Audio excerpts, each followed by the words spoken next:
Hello dear students, स्वागत है आपका आईआर स्टडी चैनल के इस प्लेटफॉर्म पे।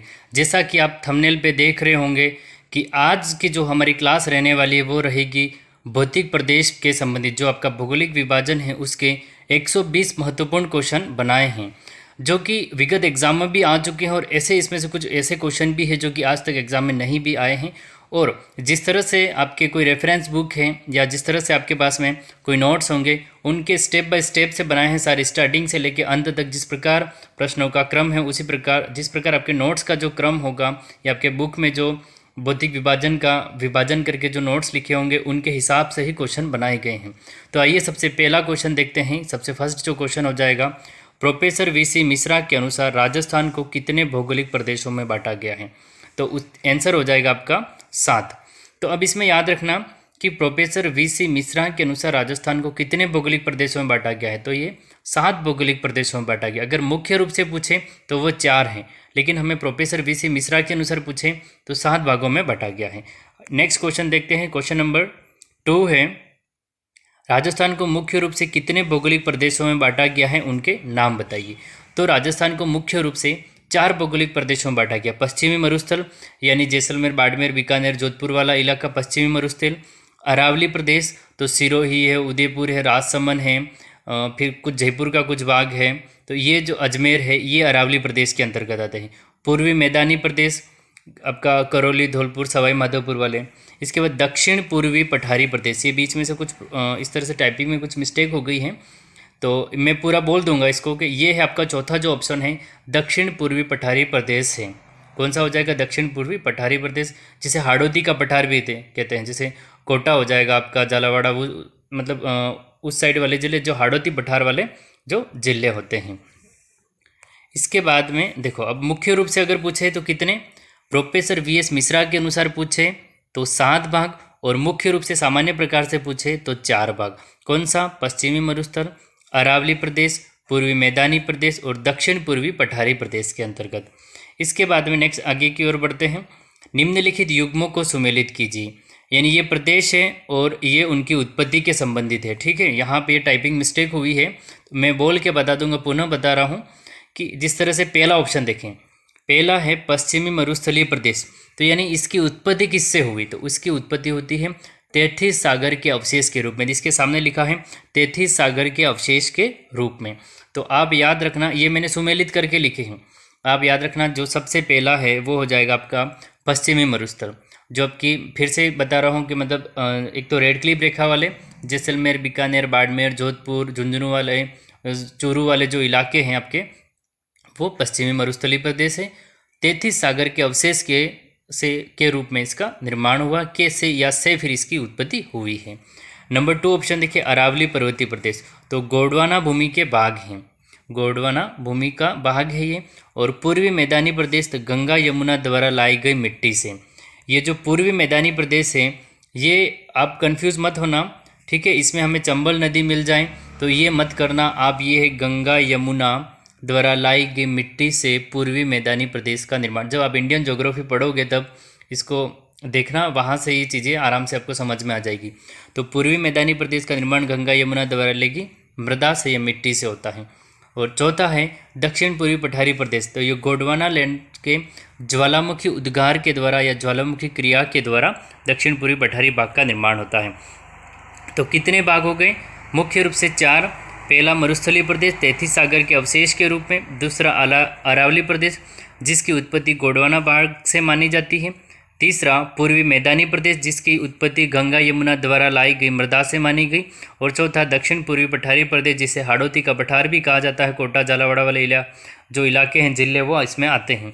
इसमें गोंडवाना लैंड से जो ज्वालामुखी उद्गार है या ज्वालामुखी क्रिया के द्वारा इसका निर्माण होता है। आगे नेक्स्ट क्वेश्चन की ओर आगे बढ़ते हैं। चौथा क्वेश्चन है आपका कि राजस्थान का कितना क्षेत्रफल पश्चिमी मरुस्थलीय भूभाग के अंतर्गत आता है? ये जो मैं क्वेश्चन करवा रहा हूँ ये अभी सारे के सारे पश्चिमी मरुस्थल के क्वेश्चन आएंगे आपके। इसके बाद अरावली के क्वेश्चन करेंगे अपन, ठीक है। तो लाइन से सारे क्वेश्चन हैं, आप वीडियो को पूरा जरूर देखें। और ये वीडियो अगर आपको अच्छी लगती है, क्वेश्चन का लेवल अच्छा लगता है, तो वीडियो को लाइक करें, शेयर करें और चैनल को सब्सक्राइब करना ना भूलें। राजस्थान का कितना क्षेत्रफल पश्चिमी मरुस्थल भूभाग के अंतर्गत आता है। तो 61.11 ये एग्जैक्ट वैल्यू है, इसको अच्छे से याद रखना, क्योंकि अभी जो फिलहाल में एग्ज़ाम का पैटर्न है उसमें एग्जैक्ट वैल्यू कई बार दे देते हैं। अगर राउंड फिगर में पूछे तो साउंड 60 हो जाएगी और एग्जैक्ट वैल्यू पूछे तो 61.11%। तो राजस्थान का कितना प्रतिशत पश्चिमी मरुस्थल भूभाग में है, तो ये हो जाएगा आपका 61.11। और कितने जिले आते हैं, अगर मुख्य रूप से पूछे तो 12 जिले आते हैं। कितने आते हैं? 12-13 जिले आते हैं, लेकिन जिलों का नाम नहीं पूछता क्योंकि मरुस्थलित का विस्तार है, धीरे धीरे बढ़ रहा मरुस्थलीकरण का विस्तार। अब आते हैं नंबर 5वें क्वेश्चन पे। राजस्थान की कितनी प्रतिशत जनसंख्या पश्चिमी मरुस्थल में निवास करती है? तो 40% जनसंख्या। और भूभाग बोले तो 61.11% आपका, मतलब 61.11% जनसंख्या निवास करती है, सॉरी भूभाग है। और जनसंख्या की बात की जाए तो आपकी जो जनसंख्या है वो आपकी 40% है। तो पश्चिमी मरुस्थल में कितनी जनसंख्या निवास करती है राजस्थान की कुल? तो 40% जनसंख्या निवास करती है। नेक्स्ट क्वेश्चन की ओर आगे बढ़ते हैं। 6ठा नंबर क्वेश्चन है, मुख्य मरुस्थल लगभग कितने वर्ग किलोमीटर क्षेत्र में फैला हुआ है? यानी जो आपका मुख्य मरुस्थल क्षेत्रफल है, रेगिस्तान का जो मुख्य भाग है रेतीला, वो कितने वर्ग किलोमीटर में है? तो 75,000 वर्ग किलोमीटर में फैला हुआ है। ठीक है, 75,000 वर्ग किलोमीटर में। और ये एग्जाम में कई बार आ चुका है एग्जैक्ट वैल्यू। अगर राउंड फिगर पूछे तो ये 2 लाख के समथिंग है, मतलब अगर आपको 1,75,000 नहीं मिले, 1.5 लाख से भी कम मिल जाए तो 1,75,000 तो टोटल है, सॉरी 2 लाख के आसपास, 2 लाख वर्ग किलोमीटर के आसपास तो पूरा इलाका है। लेकिन हमें मुख्य रूप से पूछा है मुख्य मरुस्थल लगभग कितना है, तो 1,75,000 वर्ग किलोमीटर होता है। नंबर 7वां क्वेश्चन देखते हैं। नंबर जो 7वां क्वेश्चन है, निम्न विशेषताओं में कौन सी पश्चिमी मरुस्थल में नहीं पाई जाती है? अब जब पश्चिमी मरुस्थल की जितनी भी विशेषता होती है वो सारी की सारी यहाँ विशेषता मैंने लिख दी है, जिससे हमारा जो पश्चिमी मरुस्थल वाले जितने भी क्वेश्चन बनते हैं वो सारे कवर हो जाए। देखो, पहला है भारतीय उपमहाद्वीप में मानसून को आकर्षित करता है, तो बिल्कुल सही है। दूसरा है भारत में निम्न वायुदाब केंद्र का निर्माण करता है, ये भी बिल्कुल सही है। इसके बाद रेतीली बलुई मृदा पाई जाती है, ये भी बिल्कुल सही है। हाँ, रेतीली बलुई मृदा आपकी एक तो एरिडोसोल एंटीसोल होती है, ठीक है। इसके बाद जब मृदा का टॉपिक पढ़ेंगे वहाँ हम इसको कवर करेंगे। इसके बाद चौथा है मरु उद्भिद या जीरोफाइट वनस्पति पाई जाती है। क्या पाई जाती है? मरु उद्भिद या जीरोफाइट वनस्पति। तो ये सभी सही है, एक बार इसको देख लें। क्वेश्चन ये है कि पश्चिमी मरुस्थल में क्या क्या विशेषता पाई जाती है? तो भारतीय उपमहाद्वीप में मानसून को आकर्षित करता है, तो बिल्कुल सही है, क्योंकि अत्यधिक तापमान है वहाँ पे। भारत में निम्न वायुदाब केंद्र का निर्माण करता है। भाई तापमान देखो, आप जब वर्ल्ड ज्योग्राफी पढ़ोगे या इंडियन ज्योग्राफी पढ़ोगे, वर्ल्ड ज्योग्राफी में है तो जहाँ पे निम्न वायुदाब होता है वह तापमान अधिक होता है, ठीक है। और जहाँ पे उच्च वायुदाब है वहाँ पे क्या हो जाएगा? तापमान कम होगा। तो अपने राजस्थान के पश्चिमी भाग में तापमान क्या बहुत अधिक हो जाता है दिन को, तो वहाँ निम्न वायुदाब केंद्र का निर्माण होता है, जिससे मानसून उस ओर आकर्षित होता है। इसके बाद में रेतीली बलुई मृदा पाई जाती है। मरु उद्भिद या जीरोफाइट, ये याद रखना, मरु उद्भिद या जीरोफाइट वनस्पति पाई जाती है। अपने चारों पॉइंट देख लिए, अर्थात सभी विशेषताएं सभी सही है, इसकी चारों विशेषताएं। नेक्स्ट क्वेश्चन आगे और बढ़ते हैं। नंबर 8वां क्वेश्चन है, पश्चिमी मरुस्थल को 2 भागों में बांटने वाली वर्षा रेखा। देखो, ये नहीं पूछा गया कि राजस्थान को बांटने वाली वर्षा रेखा, हमें क्या पूछा गया है कि पश्चिमी मरुस्थल को 2 भागों में बांटने वाली वर्षा रेखा कौन सी है? 25 सेमी। आप इतना याद रखना, मतलब जिस तरह से आपकी ये अरावली है, इस तरह से सुने। देखो, ये अरावली श्रृंखला है, ठीक है। ये आपकी सिरोही से ये झुंझुनू तक जाती है, 550 किलोमीटर। अब इसमें सुनना, तो ये जो भाग है, ये वाला भाग, ये जो पूरा भाग है, ये डेजर्ट है, आपका रेतीला भाग है। अब इसमें भी 2 भाग बनते हैं, ध्यान से देखना, इसमें भी आपके क्या हो जाएंगे? इसमें भी 2 भाग हो जाएंगे। अब यहाँ से यहाँ तक, यहाँ से यहाँ तक ये बीच में कौन सी होती है? 25 सेमी वर्षा रेखा होती है। 25, देखो ये वाला भाग आपकी अरावली मान ले, इस साइड पूरा रेतीला भाग होता है, और इसके बीच में जो वर्षा रेखा जाती है तो 25 सेमी की वर्षा रेखा जाती है। तो ये मरुस्थल को 2 भागों में बांट देती है। तो कौन सी? 25 सेमी वर्षा रेखा। अब इसको एक बार और देखना कि जिस तरह से आप यूँ समझे, ये अरावली हो गई, ठीक है, ये मरुस्थल हो गया, इसके बाद में हम देखते हैं यहाँ पे ये 25 सेमी वर्षा रेखा हो गई। इसके बाद में देखना यहाँ पे आपकी ये वाली लाइन, यहाँ पे जो रेड क्लिप रेखा है इसके इधर जो जैसलमेर बीकानेर जिलों में से जो रेखा गुजरती है 10 सेमी वर्षा रेखा है, बहुत ही कम होती है। और यहाँ पे जो अरावली पे अरावली से इस साइड में होती है वो 50 सेमी वर्षा रेखा है। ठीक है, ये अरावली है, यहाँ पे 50 सेमी वर्षा रेखा, ये 25 सेमी वर्षा रेखा, और यहाँ रेड क्लिप के सहारे जाती है उसको 10 सेमी वर्षा रेखा कहते हैं। तो अभी आप इतना याद रखें कि पश्चिमी मरुस्थल को 2 भागों में बांटने वाली वर्षा रेखा कौन सी है, 25 सेमी। और 9वां क्वेश्चन देखते हैं कि थार के मरुस्थल की पश्चिमी सीमा का निर्धारण, इसने क्या बोला है, पश्चिमी सीमा का निर्धारण करने वाली वर्षा रेखा को कौन सी है, तो 10 सेमी वर्षा रेखा है। नेक्स्ट क्वेश्चन की ओर आगे बढ़ते हैं। आपका 10वां नंबर का क्वेश्चन है कि अरावली के समानांतर चलने वाली या राजस्थान को 2 बराबर भागों में बांटने वाली वर्षा रेखा कौन सी है, तो बात वही आ गई 50 सेमी वर्षा रेखा। अब देखना, अब राजस्थान का अगर इस तरह से मैप बना लेते हैं अपन, ध्यान से देखना इसको, अपन एक नॉर्मली इस तरह से मैप बनाते हैं ये मैप, और यहाँ से आपकी क्या जाती है अरावली, ठीक है, और इस भाग में 50 सेमी से कम वर्षा होती है और इस भाग में 50 सेमी से अधिक वर्षा होती है। ये बात याद रखना, अरावली के पश्चिम में 50 सेमी से कम और अरावली के पूर्व में 50 सेमी से अधिक वर्षा होती है। तो राजस्थान को 2 बराबर भागों में बांट दिया, तो कौन सी वर्षा रेखा ने, तो 50 सेमी वर्षा रेखा ने 2 बराबर भागों में बांट दिया है। ठीक है, तो अरावली के समानांतर चलने वाली या राजस्थान को 2 बराबर भागों में बांटने वाली वर्षा रेखा कौन सी हो जाएगी, 50 सेमी वर्षा रेखा हो जाती है। नेक्स्ट 11वें नंबर का क्वेश्चन देखते हैं, और ये क्वेश्चन वेरी इंपॉर्टेंट है, कई एग्जामों में पूछा जा चुका है। ठीक है, पश्चिमी राजस्थान में बालू का स्तूप मुक्त प्रदेश पूछा गया है, युक्त नहीं, मुक्त प्रदेश कितना प्रतिशत है, तो 41.50%, यानी 41.50%। अब जैसलमेर, जोधपुर और बाड़मेर ये कट गया है, लेकिन मुझे जिले याद है, मैं आपको बता रहा हूँ, जैसलमेर, जोधपुर और बाड़मेर। अगर जैसलमेर पूछे तो जैसलमेर में भी आपका इलाका हो जाएगा पोखरण वाला, ठीक है, जोधपुर में हो जाएगा आपका फलोदी वाला, ठीक है, और बाड़मेर में हो जाएगा बालोतरा वाला। ये तीनों अलग अलग जगह हैं। ठीक है, देखो पश्चिमी राजस्थान में बालू का स्तूप मुक्त प्रदेश, तो 41.50 ये आंकड़ा हमें याद रखना है, जिले तो कम ही पूछे जाते हैं, आंकड़ा याद रखना आपके 41.50%। जैसलमेर का पोखरण, जोधपुर का आपका हो जाएगा फलोदी और बाड़मेर का बालोतरा, ये तीनों भाग आते हैं इसमें। ठीक है, इसके बाद में यहाँ ये कट गया है, ये था बालू का स्तूप युक्त प्रदेश कितना है। ठीक है, वो मुक्त था, ये है बालू का स्तूप युक्त प्रदेश, तो ये है 58.50%। 12वां क्वेश्चन है, राजस्थान में बालू का स्तूप युक्त प्रदेश कितना है, यानी बालू का स्तूप, ये बालू का स्तूप का डायग्राम है, मतलब चित्र है, आप देख सकते हो। इस प्रकार जो रेतीला भाग है इसको बालू का स्तूप कहा जाता है। ये 58.50 लगभग पूरा जो रेतीला भाग है उसमें पाया जाता है। आंकड़ा याद रखना 58.50%। अब जो आपका 41.50 था और 58.50 जोड़ो तो 100 हो जाएगा आपका। इसके बाद 13वां क्वेश्चन है, मरुस्थलीकरण के लिए, 13वां क्वेश्चन हो जाएगा, मरुस्थलीकरण के लिए सर्वाधिक उत्तरदायी बालू का स्तूप कौन सा है। जो बालू का स्तूप पाए जाते हैं आपके 7 से 8 प्रकार के बालू का स्तूप, जैसे तारानुमा है, फिर अनुदैर्ध्य है, अनुप्रस्थ है, फिर बरखान है, बरछान है, अलग अलग टाइप के होते हैं। तो इनमें से ये पूछा गया है कि मरुस्थलीकरण के लिए सर्वाधिक उत्तरदायी बालू का स्तूप कौन सा है, तो बरखान बालू का स्तूप, ये मुख्य रूप से भालेरी चूरू में पाया जाता है, मुख्य रूप से भालेरी चूरू में होते हैं।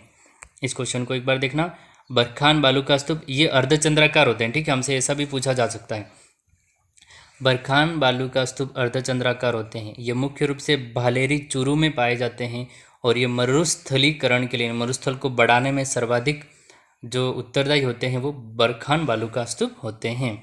ऐसे तो पूरे राजस्थान में मिलते हैं, लेकिन अगर ऑप्शन आ जाए कि मुख्य रूप से, तो भालेरी तहसील या जो इलाका है गाँव वाला, वहाँ पे चूरू में पाया जाता है। इसके बाद में नेक्स्ट देखें 14 नंबर का क्वेश्चन, तारेनुमा बालू का स्तूप राजस्थान में कौन सी जगह पाए जाते हैं, तो मोहनगढ़ जैसलमेर में और सूरतगढ़ गंगानगर के अंतर्गत। तारेनुमा बालू का स्तूप कौन सी जगह पाए जाते हैं, तो तारेनुमा बालू का स्तूप होते हैं वो मोहनगढ़ जैसलमेर के अंतर्गत और सूरतगढ़ गंगानगर में पाए जाते हैं। ये दोनों नाम याद रखना आप। नेक्स्ट क्वेश्चन देखते हैं 15वां कि बालू का स्तूपों का प्रकार नहीं है। जो 15वां क्वेश्चन है मैंने बता रहा हूँ आपके 7 से 8 प्रकार के बालू का स्तूप होते हैं, तो इनमें से कौन सा नहीं है। तो यानी राजस्थान में कौन सा नहीं है, पैराबोलिक, बरखान, रेखीय, इंसलबर्ग। तो देखो पैराबोलिक बालू का स्तूप पाए जाते हैं, बरखान अभी हमने पढ़ा पाए जाते हैं, रेखीय बालू का स्तूप पाए जाते हैं, अनुदैर्ध्य बालू का स्तूप होते हैं, अनुप्रस्थ बालू का स्तूप होते हैं, तारानुमा बालू का स्तूप होते हैं। इसमें 7 से 8 प्रकार के बालू का स्तूप होते हैं, लेकिन इंसलबर्ग या इंसलबर्ग बालू का स्तूप नहीं होता है। ठीक है, एक बार फिर से बता रहा हूँ, पैराबोलिक होता है, बरखान होता है, रेखीय होता है, अनुप्रस्थ होता है, अनुदैर्ध्य होता है, तारेनुमा भी होते हैं। इसके बाद आपके कहने का मतलब झाड़ियों के चारों ओर पाए जाते हैं छोटे छोटे, तो वो भी होते हैं, और इंसलबर्ग नहीं होता है। ठीक है, इसके बाद आपका रेग भी होता है। ठीक है, रेग है, फिर इर्ग है, इर्ग भी बालू का स्तूप भी होता है, रेग बालू का स्तूप भी होता है, लेकिन इंसलबर्ग नहीं होता है। तो इसका जो सही आंसर हो जाएगा वो आपका चौथा आंसर हो जाएगा। नेक्स्ट क्वेश्चन आगे की ओर बढ़ते हैं। क्वेश्चन नंबर 16 है, विशेष प्रकार की परंपरागत कृषि प्रणाली एवं परंपरागत जल संरक्षण की विधि को पश्चिमी राजस्थान में किस नाम से जाना जाता है। खड़ीन। क्या है खड़ीन? द मोस्ट इम्पोर्टेंट क्वेश्चन है, कई बार एग्जाम में RS प्री तक से, ये कांस्टेबल के एग्जाम है, चाहे RS प्री का हो या फर्स्ट ग्रेड का एग्जाम हो, कई एग्जामों में पूछे जाने वाला क्वेश्चन है, इसलिए मैंने पूरा एक साथ लिख लिया है यहाँ पे। देखो या तो ये क्या क्वेश्चन इस प्रकार से आएगा, परंपरागत कृषि प्रणाली आ जाए तो भी खड़ीन है, और परंपरागत जल संरक्षण की विधि आ जाए तो भी पश्चिमी राजस्थान में इसको खड़ीन के नाम से जाना जाता है। और ये कृषि करता कौन है, तो जैसलमेर के जो पालीवाल ब्राह्मण हैं, जैसलमेर जिले के पालीवाल ब्राह्मणों के द्वारा पहले की जाने वाली विशेष प्रकार की कृषि प्रणाली थी जिसको खड़ीन कहा जाता था, या फिर छोटा मोटा एनीकट बना के जो जल संरक्षण की विधि थी उसको भी खड़ीन कहा जाता था। मुख्य रूप से जैसलमेर के पालीवाल ब्राह्मणों के द्वारा की जाती है इसको। इसके बाद बात करते हैं अपन मावट क्या है। ठीक है, मावट क्या है, स्थानीय पवन, मानसून पवन या चक्रवात। देखो मावट क्या है, स्थानीय पवन है, मानसूनी पवन है या चक्रवात है। इसको इम्पोर्टेंट कर लें, क्योंकि देखो मावट किस तरह आती है, क्या लाभदायक है, सभी जानते हैं, लेकिन मावट है क्या, मावट एक चक्रवात है। ठीक है, मावट क्या हो जाएगी, मावट एक आपकी चक्रवात हो जाएगी, तो इसको इम्पोर्टेंट करें। मावट क्या है, तो मावट एक चक्रवात है। इसके बाद में आपका 19वां क्वेश्चन है, दक्षिणी पश्चिम मानसून की बंगाल की खाड़ी शाखा से आने वाली मानसूनी हवाओं को क्या कहा जाता है। ये याद रखना, क्वेश्चन ही याद रखना, पहले आंसर तो अपन जरूर देख लेंगे। कहाँ से आती है, दक्षिण पश्चिम मानसून की, दक्षिण पश्चिम मानसून की बंगाल की खाड़ी शाखा से आने वाली मानसूनी हवाओं को क्या कहा जाता है। इन्हें पूर्वैया कहा जाता है, मानसूनी या ये सामायिक पवनें हैं। ठीक है, यहाँ कट क्या है मैं बता रहा हूँ। देखो पूर्वैया को पूर्वैया क्यों कहते हैं, ये मानसूनी पवनें हैं, उन्हें सामायिक पवनें कहते हैं। मैं इसको यहाँ समझा देता हूँ। देखो अगर अपन इंडिया का मैप बनाते हैं, ठीक है, इंडिया का अपन इस तरह से मैप बना लेते हैं, ठीक है, ये बिल्कुल यहाँ बनेगा नहीं इंडिया का मैप, लेकिन इस तरह से अपन ट्राई करते हैं। ठीक है, अगर 1 मिनट, इसको इंडिया का अगर मैप अपन बनाना चाहें तो ये अपन इस तरह से इंडिया का मैप बना सकते हैं। ठीक है, इस तरह से अपने इंडिया का मैप बनाने की ट्राई की है। ठीक है, अब सुनना कि अब दक्षिण पश्चिम मानसून की इस बात को यहाँ से समझ लेना कि देखो ये आपका पश्चिमी भाग है, ठीक है, ये दक्षिणी भाग है, तो यहाँ पे क्या है, छोटा नागपुर का पठार स्थित है। जो झारखंड वाला इलाका है वहाँ छोटा नागपुर का पठार है, यहाँ से ये क्या आती है, हवाएं यहाँ जाती है, और ये छोटे नागपुर से टकरा के, अब देखना ये हवाएं क्या करती है, इस छोटे नागपुर से टकरा के इस दिशा में राजस्थान में प्रवेश करती है, इस दिशा से राजस्थान में दिशा प्रवेश करती है। तो अब बताऊं कि ये दिशा कौन सी है, पूर्व, तो हम इसलिए हवाओं को क्या बोलते हैं, पूर्वैया। इन हवाओं को क्या बोलते हैं, पूर्वैया। जब इंडियन ज्योग्राफी पढ़ोगे देखना, देखो ये दक्षिणी भाग है आपका, देखो ये दक्षिणी भाग, ये मतलब पश्चिमी भाग, तो यहाँ से क्या होती है, बंगाल की खाड़ी शाखा, देखो ये वाला पूरा भाग ये बंगाल की खाड़ी है, ये तो अरब सागर है, ठीक है, ये अरब सागर, ये बंगाल की खाड़ी, तो यहाँ से उठती है, ये पूरा दक्षिण पश्चिम मानसून है, इस जगह से उठती है, ये हवा यूँ जाती है और यहाँ से यूँ टकरा के राजस्थान से यूँ निकलती है। तो ये राजस्थान से जब टकराती है तो राजस्थान में जब जाती है, छोटा नागपुर पठार से टकरा कर राजस्थान में पूर्व दिशा से जो आपका झालावाड़ जिला है वहाँ से प्रवेश करने के कारण इसको पूर्वैया कहा जाता है। ठीक है, इसे और इनको मानसूनी या सामयिक पवनें कहते हैं। समय के साथ बदलने वाली, सामयिक पवनें का मतलब होता है समय के साथ में बदलने वाली पवनें। भाई जब वर्षा की ऋतु चली जाएगी तो पूर्वैया भी कम हो जाएगी। ठीक है, इसलिए मानसूनी पवनें भी कहा जाता है। इसके बाद में आपका 20वां क्वेश्चन पढ़ते हैं।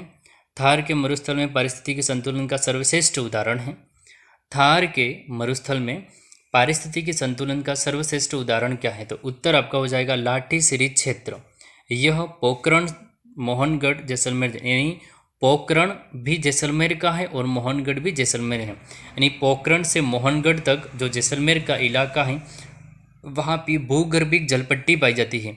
यानी ज़मीन के अंदर एक जलपट्टी है, भूगर्भिक जलपट्टी पाई जाती है, जिसे लाठी सिरी क्षेत्र कहते हैं। ठीक है, और ये घास के मैदान भी हैं जहाँ पे क्या पाया जाता है? घोड़ावन रहते हैं, जहाँ पे घोड़ावन रहता है। देखो, थार के मरुस्थल में पारिस्थितिकी संतुलन के लिए सर्वश्रेष्ठ उदाहरण की बात करें तो लाठी सिरी क्षेत्र है। लाठी सिरी क्षेत्र है जो कि पोखरण पोखरण से जैसलमेर यानी मोहनगढ़ वाले इलाके में होता है। इसमें ये घास के मैदान भी है, भूगर्भिक जलपट्टी है जिसमें घोड़ावन रहते हैं, जो कि जैसलमेर जिले में स्थित है। इसके बाद अपन बात करते हैं, आपके नेक्स्ट क्वेश्चन हो जाएगा, वो हो जाएगा थार का नखलिस्तान या ओएसिस किसे कहा जाता है? थार का नखलिस्तान या ओएसिस किसे कहा जाता है? तो मोस्ट इम्पोर्टेंट क्वेश्चन वही लाठी सिरी क्षेत्र को। ठीक है, या क्वेश्चन ये सारे मतलब प्रिंटिंग मिस्टेक की वजह से कट गए हैं, लेकिन मैं आपको बता दे रहा हूँ। ठीक है, सारे क्वेश्चन याद हैं। लाठी सिरी क्षेत्र को क्या कहा जाता है? थार का नखलिस्तान या ओएसिस कहा जाता है। इस क्षेत्र को याद रखना।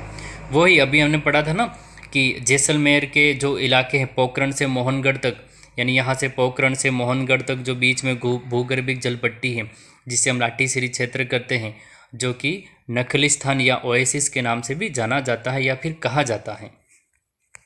नेक्स्ट क्वेश्चन की आगे रुक करते हैं। आपका क्वेश्चन नंबर 22वां है, पश्चिमी राजस्थान में पाए जाने वाली घास के नाम बताइए। यानी पश्चिमी राजस्थान में पाए जाने वाली घासों के जिस तरह एग्जाम्पल मिल जाते हैं हमें, तो उनमें से कौन सी घास नहीं है? क्योंकि आपकी 2 घास भरतपुर में पाई जाती हैं। ठीक है, जो कि सुगंधित घास है, तो वो घास यहाँ पे इंक्लूड नहीं की गई है, उनको अलग से लेंगे अपन। देखो, सेवण घास, धामण, करड़, अंजन, सुगनी और बुर, ये जो घासें हैं ये पश्चिमी राजस्थान में पाई जाती है। यहाँ पे बुर नहीं लिखा मुझे, मैं आपको बता रहा हूँ। देखो, एक तो सेवण घास, धामण घास, करड़ घास, अंजन, सुगनी, ये जो घासें हैं ये पश्चिमी राजस्थान में पाए जाने वाली घासें होती है। घग्गर प्रदेश किन जिलों में स्थित है? घग्गर प्रदेश किन जिलों में स्थित है? कई बार पूछा गया है। गंगानगर और हनुमानगढ़ जिले में। जो आपकी घग्गर नदी है, जिसे प्राचीन सरस्वती नदी, सोत्रा नदी, मृत नदी भी कहा जाता है, उसके द्वारा जो मैदान बनाया जाता है जिसे घग्गर प्रदेश कहा जाता है, जो कि मुख्य रूप से गंगानगर और हनुमानगढ़ जिले में होता है।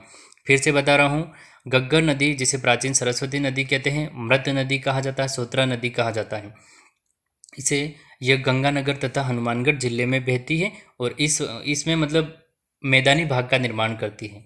तो घग्गर प्रदेश गंगानगर एवं हनुमानगढ़ जिले के अंतर्गत आता है।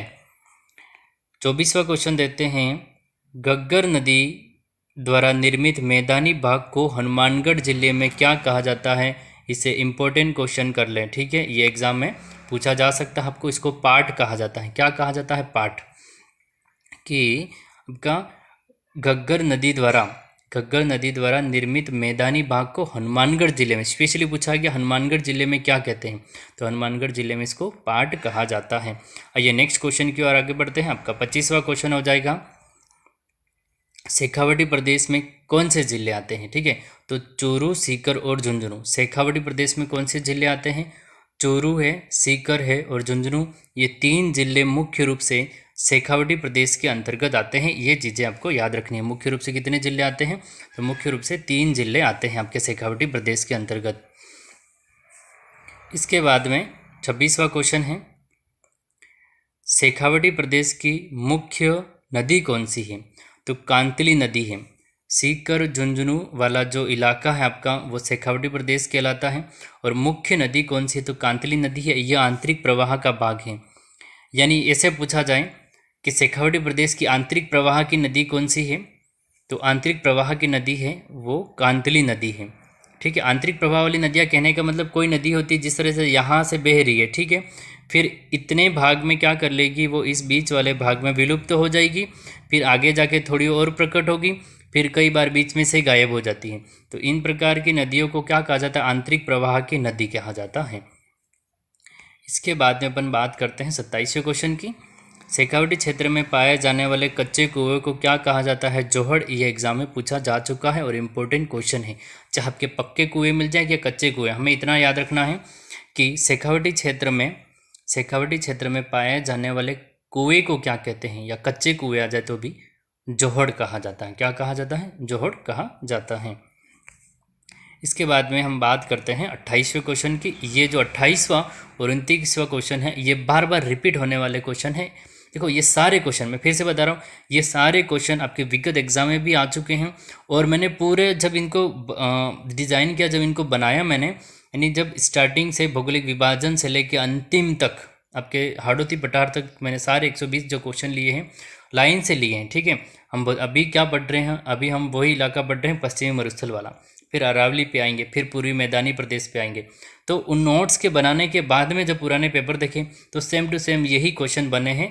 ठीक है, बस मैंने लैंग्वेज चेंज कर दी है। जैसे जिप्सम जमाव या हार्डपेन क्षेत्र स्थित का है तो वहाँ एग्जाम में कुछ और लैंग्वेज होगी, बाकी आपका क्वेश्चन और आंसर लगभग यही होगा। ठीक है, अब देखते हैं 28वां। जिप्सम जमाव या हार्ड पेन क्षेत्र स्थित है। जो जिप्सम जमाव देखो नागौर से बीकानेर के मध्य में जो क्षेत्र है, नागौर से बीकानेर, ठीक है, आपका नागौर से बीकानेर में जो जिप्सम जमाव क्षेत्र है उसको हार्डपेन कहा जाता है। क्या कहा जाता है, हार्डपेन। तो हमें ये भी पूछ सकता है जिप्सम जमाव क्षेत्र कौन सा है, तो नागौर जिले से बीकानेर तक, नागौर से बीकानेर जिले तक का भाग, या फिर हार्डपेन कहाँ है, तो नागौर से बीकानेर के मध्य स्थित है। इसके बाद में हम देखते हैं आपके 29वां क्वेश्चन। 29वां जो क्वेश्चन है, कुबड़ पट्टी या बांका पट्टी स्थित है झायल नागौर से अजमेर तक। क्योंकि झायल नागौर से अजमेर तक जो इलाका है उसमें जो पानी पाया जाता है वह फ्लोराइड की मात्रा अधिक है। जब फ्लोराइड की मात्रा बहुत ज़्यादा अधिक हो जाती है, फ्लोराइड की मात्रा अधिक होने के कारण क्या हो जाता है, फ्लोराइड की मात्रा अधिक होगी तो यानी शरीर में कुबड़ आ जाएगी, तो कुबड़ा, इसलिए तो इसको कुबड़ पट्टी या बांका पट्टी, यानी लोग बांके हो गए, थोड़े झुक गए हैं कमर से, तो इसको कुबड़ पट्टी या बांका पट्टी कहते हैं, जो फ्लोराइड से युक्त जल का सेवन करने से। तो ये हमें पूछ सकता है, ये कई बार पूछा गया है। ठीक है, कुबड़ पट्टी या बांका पट्टी क्षेत्र स्थित है झायल नागौर से अजमेर के मध्य भूभाग में स्थित है। इसके बाद 30वें क्वेश्चन की बात करते हैं अपन कि आपका 30वां क्वेश्चन है, गोडवाड़ प्रदेश की मुख्य नदी कौन सी है। गोडवाड़ प्रदेश की मुख्य नदी कौन सी है, तो ये है लूनी नदी। ठीक है, ये आपकी लूनी नदी निकलती है नाग पहाड़ अजमेर से। कहाँ से निकलती है, लूनी नदी नाग पहाड़ अजमेर से निकलती है, या इस तरह से निकलती है, या इस तरह से इसका प्रवाह क्षेत्र है। ठीक है, तो इसके इलाके में जो बोली जाती है इसको गोडवाड़ बोली जाती है, इसको गोडवाड़ बोली कहा जाता है। इसके बाद में अपन बात करते हैं 56 की पहाड़ियाँ कहाँ स्थित हैं।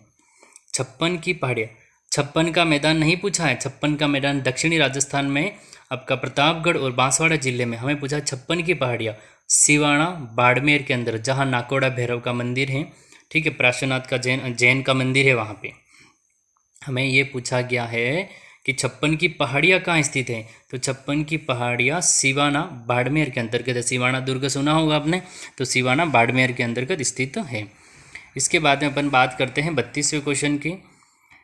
राजस्थान का लघु माउंट आबू किसे कहा जाता है, या राजस्थान का लघु माउंट आबू कहा जाता है। सिवाना बाड़मेर में 56 की पहाड़ियों में स्थित पीपलुद गांव को, जहां पे हल्देश्वर महादेव का मंदिर है, उस इलाके को राजस्थान का लघु माउंट आबू या पश्चिमी राजस्थान का माउंट आबू कहा जाता है। एक बार फिर से बता रहा हूँ, देखो राजस्थान का लघु माउंट आबू तो सबको पता है, सिरोही जिले में स्थित है माउंट आबू पर्वत, आपने देखा भी होगा।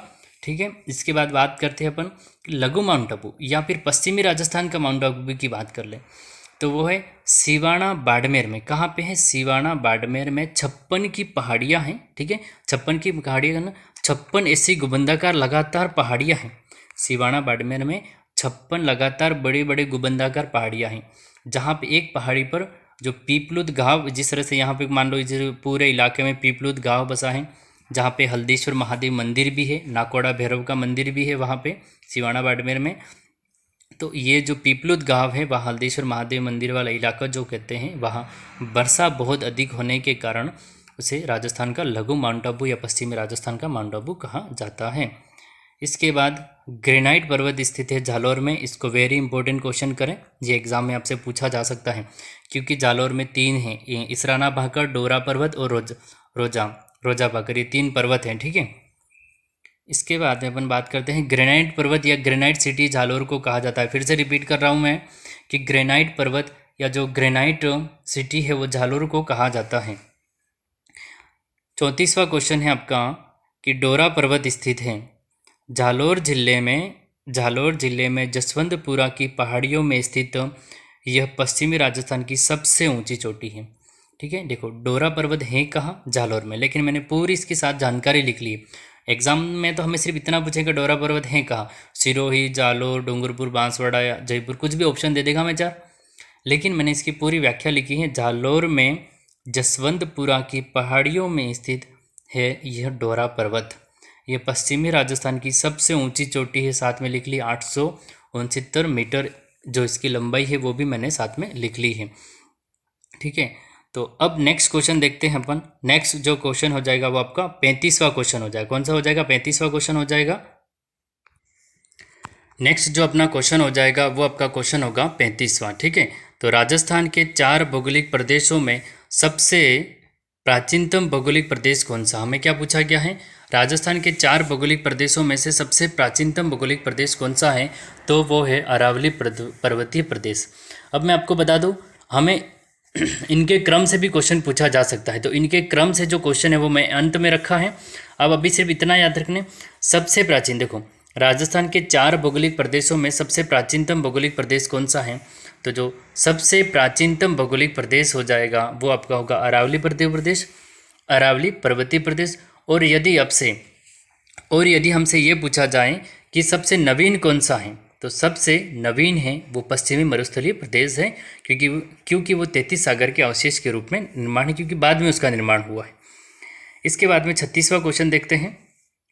अरावली पर्वतमाला राजस्थान में प्रारंभ और समापन, यानी अरावली पर्वतमाला का राजस्थान में प्रारंभ कहाँ से होता है और समापन कहाँ से होता है?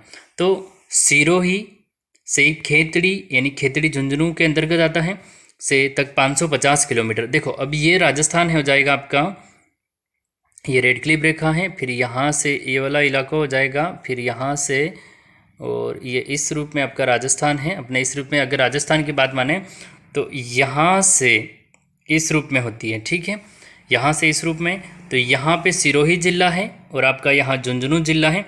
ये जो आपका संसद भवन है दिल्ली का, रायसीना दिल्ली की जो रायसीना पहाड़ी है जहाँ पे संसद भवन स्थित है वहाँ तक जाती है, ठीक है। अगर राजस्थान की बात करें तो इसमें जो कुल लंबाई है राजस्थान में वो है आपकी 550 किलोमीटर। कितनी है? 550 किलोमीटर।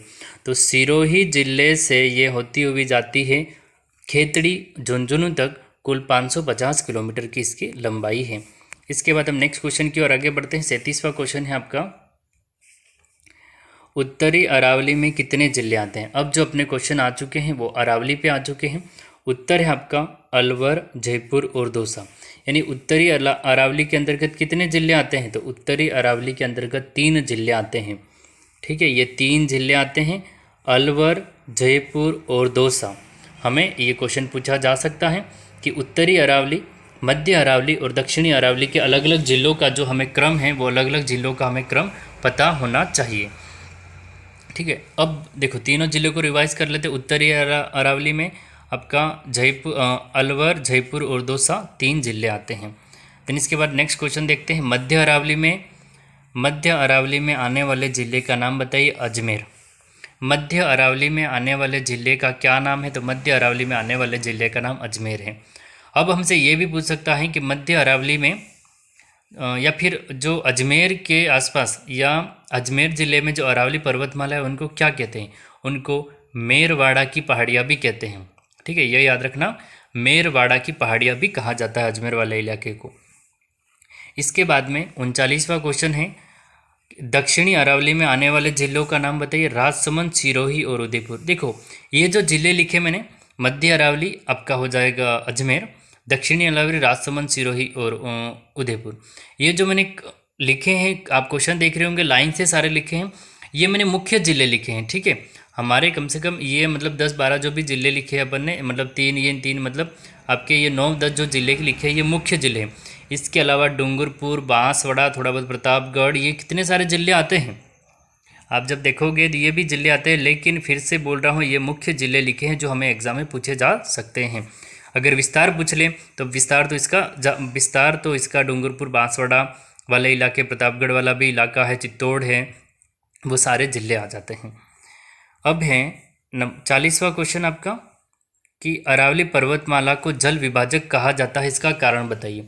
यानी जो आपकी अरावली पर्वतमाला है उसको राजस्थान में जल विभाजक माना जाता है। ठीक है, अब क्यों माना जाता है, इसके 2 कारण हैं।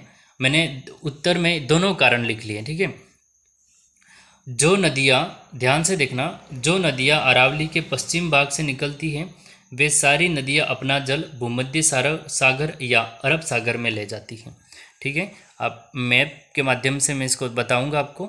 और जो नदियाँ अरावली के पूर्वी भाग में निकलती है वे नदियाँ अपना सारा जल बंगाल की खाड़ी में ले जाती है। अब ध्यान से देखना, इसका मैप बनाते हैं अपन। ठीक है, अब इसका अपन मैप बना लेते हैं। ठीक है, अगर इस रूप में राजस्थान को मान ले अपन और यहाँ से अरावली को गुजार देते हैं, 1 मिनट, इसको वापस बना लेते हैं अपन। ठीक है, ये आपका हो जाएगा राजस्थान। ठीक है, इस रूप में अपन थोड़ा सा राजस्थान को मान लेते हैं और इसके बाद में अपन यहाँ से अरावली को गुजार देते हैं। ये आपकी अरावली हो जाएगी। अपन अब इसको नदियाँ गुजारते हैं। देखो, अब अरावली के पश्चिमी भाग से निकलने वाली सारी की सारी नदियाँ भूमध्य सागर में, जैसे लूनी नदी हो जाती है आपकी। ठीक है, फिर साबरमती नदी है। अगर यहाँ से जो निकलती है, देखो यहाँ से अगर पश्चिमी भाग से इस तरह से नदियाँ निकल रही है तो ये अपना जल कहाँ ले जाएगी। देखो, जिस तरह से सबसे अच्छा एग्जाम्पल बताता आपको तुरंत समझ में आ जाएगा।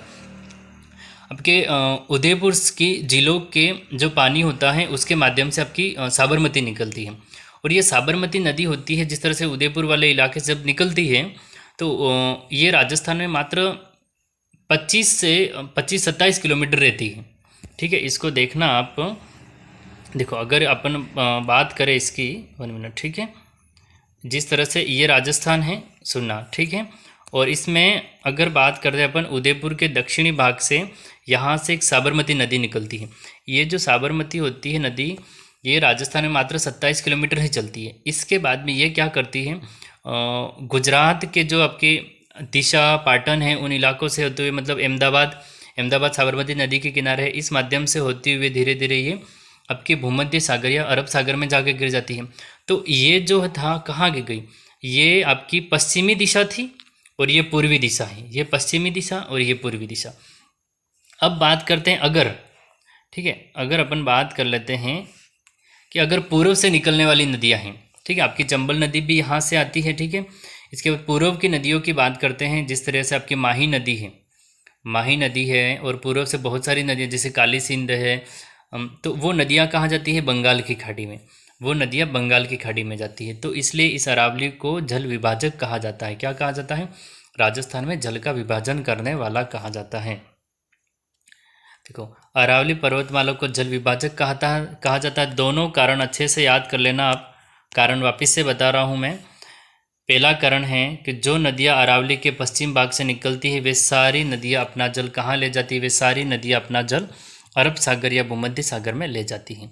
इसके बाद जो नदियाँ अरावली के पूर्वी भाग में निकलती है वो सारी की सारी नदियाँ अपना जल बंगाल की खाड़ी में ले जाती है। ये इसके 2 कारण हैं।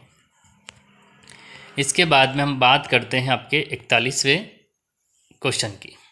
41वां जो आपका क्वेश्चन हो जाएगा वो है कथन और कारण पे। तो अरावली धात्विक खनिजों का भंडार है, अर्थात अरावली में धात्विक खनिजों का भंडार है।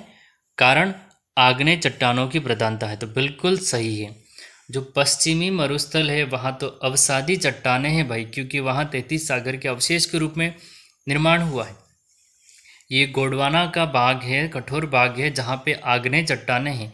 तो जितने भी धातु निकलेंगे, आप राजस्थान के जब खनिज पढ़ोगे, खनिज संसाधन, तो तब देखना जो मोस्ट ऑफ आपके लगभग 99% की बात कर लेते हैं अपन, 99% जो भी धात्विक खनिज हैं वो अरावली पर्वतमाला वाले इलाकों से ही निकलती है, उन्हीं जिलों से निकलती है।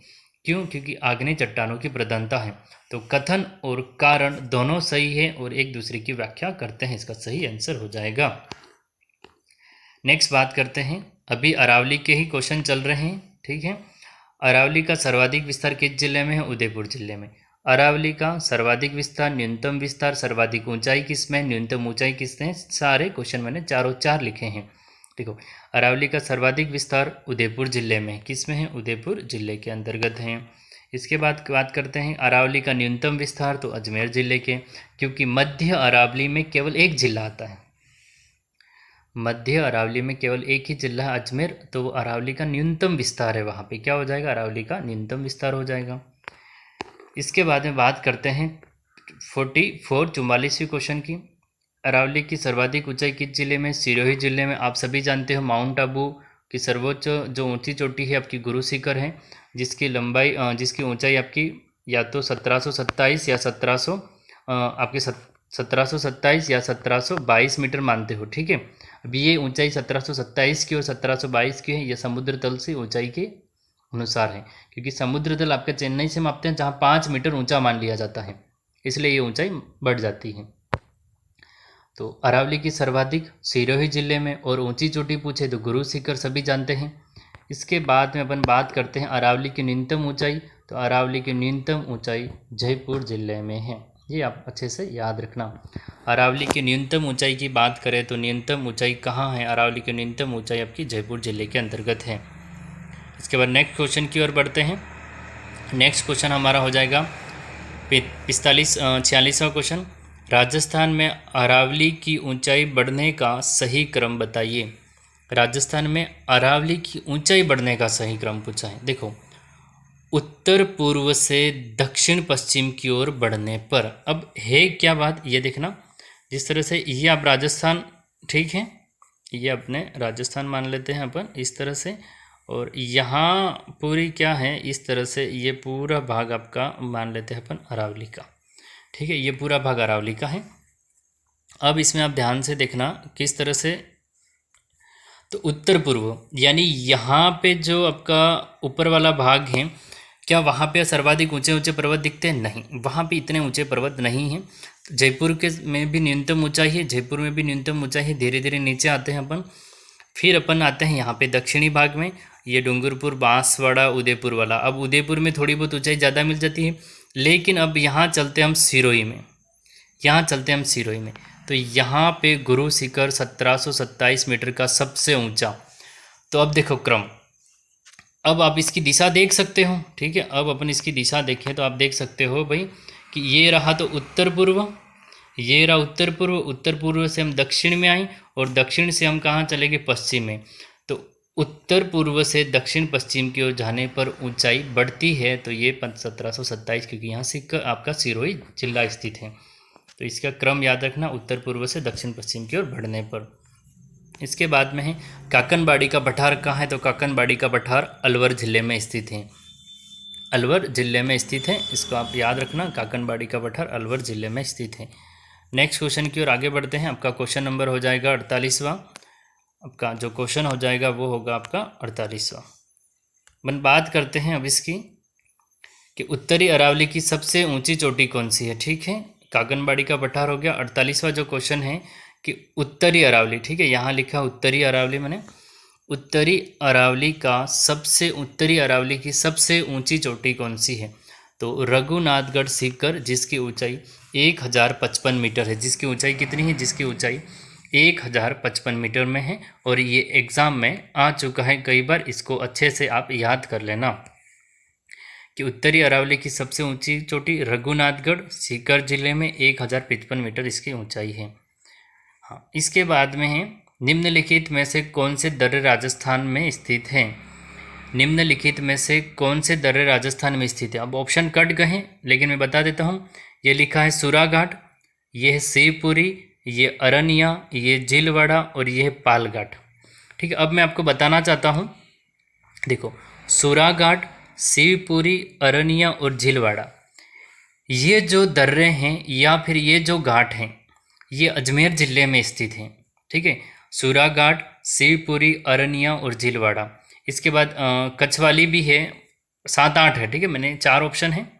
इसके बाद 5वां ऑप्शन लिखा पालघाट। पालघाट केरल राज्य में स्थित है। कहाँ है?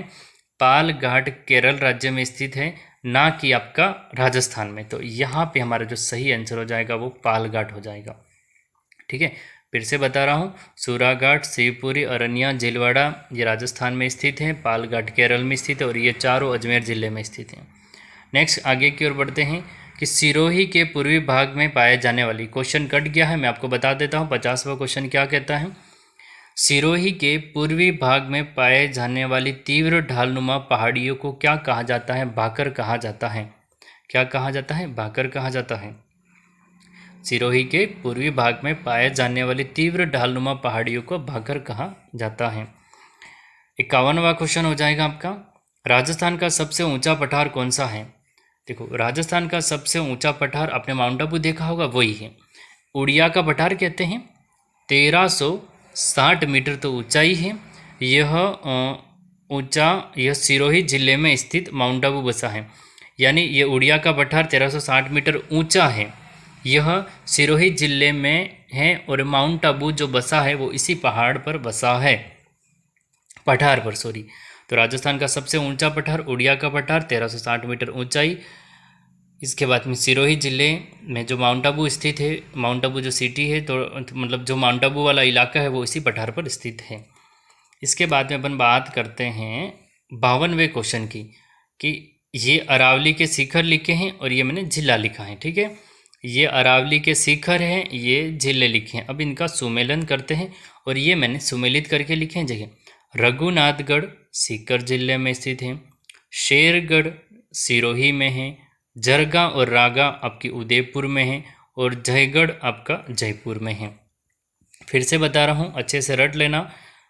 रघुनाथगढ़ सीकर में है। ठीक है, रघुनाथगढ़ आपकी सीकर में है, शेर आपकी सिरोही में है, जरगा और रागा पहाड़ियाँ जो होती है वो उदयपुर में है और जयगढ़ आपका जयपुर के अंतर्गत है।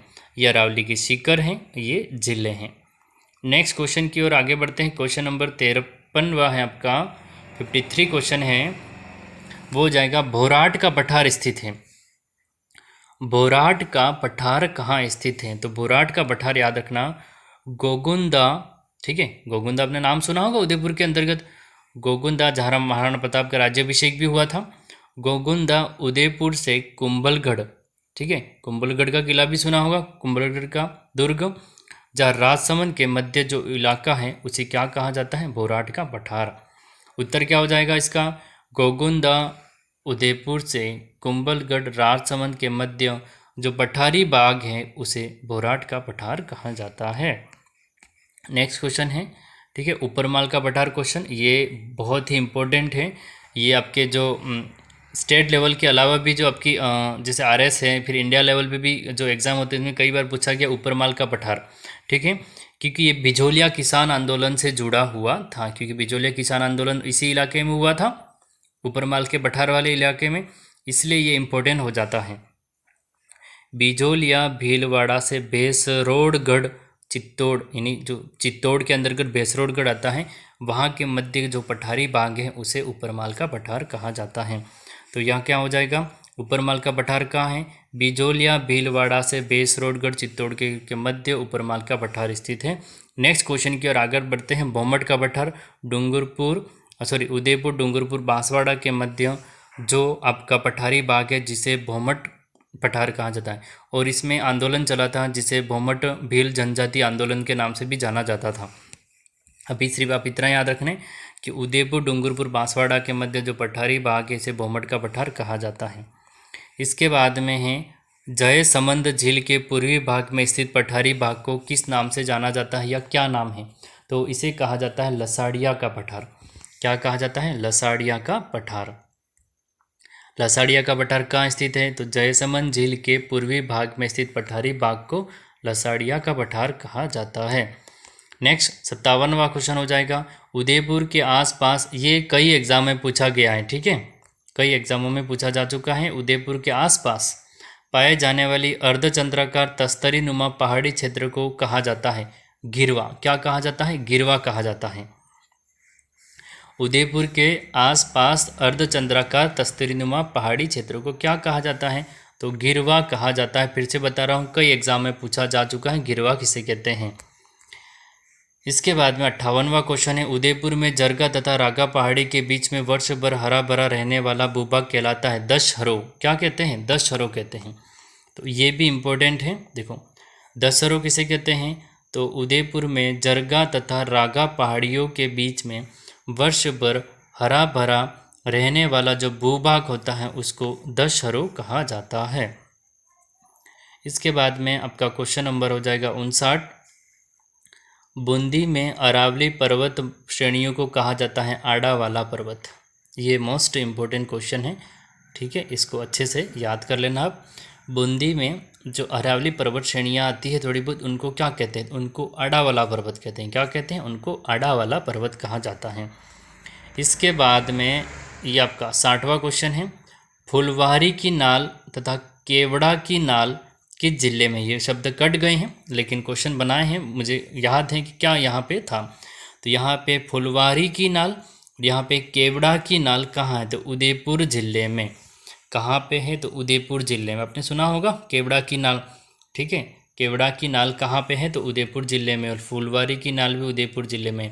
देसूरी दर्रा भी उदयपुर में ही है, ठीक है, हाथी दर्रा भी उदयपुर में ही है। ये सारी चीज़ें आप याद रखना। इसके बाद अपन बात करते हैं थार के मरुस्थल के जो 3-4 इम्पोर्टेंट क्वेश्चन रहे हैं, क्योंकि यहाँ पे अब जो आपका कहने का मतलब, एक तो थार का मरुस्थल पश्चिमी मरुस्थल हो गया, और इसके बाद में अरावली पर्वतमाला के मैंने 30 यानी 60 क्वेश्चन कंप्लीट हो चुके हैं। इसके बाद में इसमें से कुछ इंपॉर्टेंट क्वेश्चन बच गए थे, उनको वापस लिया है। इसके बाद में हम पूर्वी मैदानी प्रदेश पे आ जाएंगे। देखो, थार के मरुस्थल में ये क्वेश्चन बहुत ही लेवल का, RS प्री लेवल का, फर्स्ट ग्रेड तक के लेवल का है, ठीक है। आप अच्छे से इसको देखना कि इसमें क्या बताया गया है।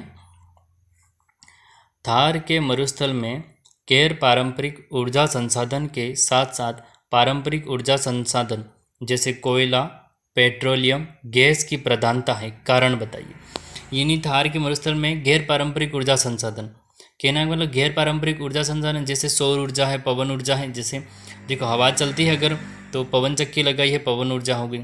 फिर सौर ऊर्जा सूर्य की किरणें के कारण, यानी अत्यधिक तापमान के कारण, तो वो तो है ही, वो चीज़ें हैं।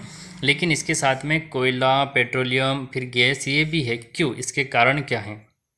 इसके कारण में देखो, आग्नेय चट्टानें, अवसादी चट्टानें, खारे पानी की झीलें या उपरोक्त सभी, क्या कारण हो सकते हैं? इसका एकदम सटीक आंसर एक ही कारण हमें मानना है, जो हो जाएगा आपका दूसरा, अवसादी चट्टानें। क्योंकि जहाँ पे जो 33 सागर के अवशेष से, समुद्र से अवशेष से रेगिस्तान का निर्माण हुआ, तो उसके नीचे जो पाई जाती है वो अवसादी चट्टानें पाई जाती है। और अवसादी चट्टानों के कारण पेट्रोलियम, गैस, कोयला, ये सारी चीज़ें मिलती हैं। तो देखो, आग्नेय चट्टानें तो अरावली में है, ठीक है, खारे पानी की झीलें हैं, बात सही है, लेकिन इसका ये कारण नहीं है। सटीक आंसर, सही आंसर है दूसरा, अवसादी चट्टानों के कारण। इसके बाद में हम नेक्स्ट आगे की ओर बढ़ते हैं। 62वां क्वेश्चन हो जाएगा आपका। देखो, थार के मरुस्थल की उत्पत्ति 33 सागर के अवशेष के रूप में हुई, इसके प्रमाण बताइए। यानी हमसे ये पूछा गया है कि जो थार के मरुस्थल हैं उसकी उत्पत्ति 33 सागर से हुई, अब इसके वास्तविक प्रमाण क्या है ये बताइए। देखो, पहला प्रमाण देखना, मैंने सारे प्रमाण लिख लिए हैं। थार के मरुस्थल में अवसादी चट्टानों की प्रधानता है। पहला तो ये हो गया, अभी हमने पढ़ा। थार के मरुस्थल में जितनी भी चट्टानें पाई जाती है, मोस्ट ऑफ आपकी अवसादी चट्टानें पाई जाती है। अब दूसरा देखना, जीवाश्म खनिज जैसे कोयला, पेट्रोलियम, प्राकृतिक गैस के भंडार मिले हैं, ठीक है। आपने रिफाइनरी सुनेंगे, जो बाड़मेर में लगी रिफाइनरी। इसके बाद हीलियम गैस के, जो जैसलमेर का घोटारू इलाका है, वह हीलियम गैस के भंडार मिले हैं, यानी प्राकृतिक गैस मिली है। फिर आपके लिग्नाइट कोयले के भंडार मिले हैं बीकानेर के पलाना इलाके में। फिर बरसिंगसर है।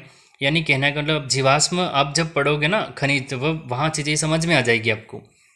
अभी सिर्फ इतना याद रखने, थार के मरुस्थल में अवसादी चट्टानें हैं, जीवाश्म खनिज पेट्रोलियम कोयला प्राकृतिक गैस मिले हैं।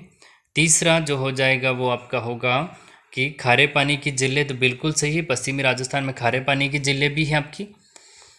इसके बाद में चौथा है आकल गांव जीवाश्म पार्क में जुरेसिक काल की प्राकृतिक वनस्पति के जीवाश्म भी मिले हैं। तो ये बात भी सही है, उपरोक्त सभी इसका सही आंसर हो जाएगा, उपरोक्त सभी। तो पहला हो गया अवसादी चट्टानों की प्रधानता, दूसरा हो गया आपका जीवाश्म खनिज जैसे कोयला पेट्रोलियम प्राकृतिक गैस मिलते हैं।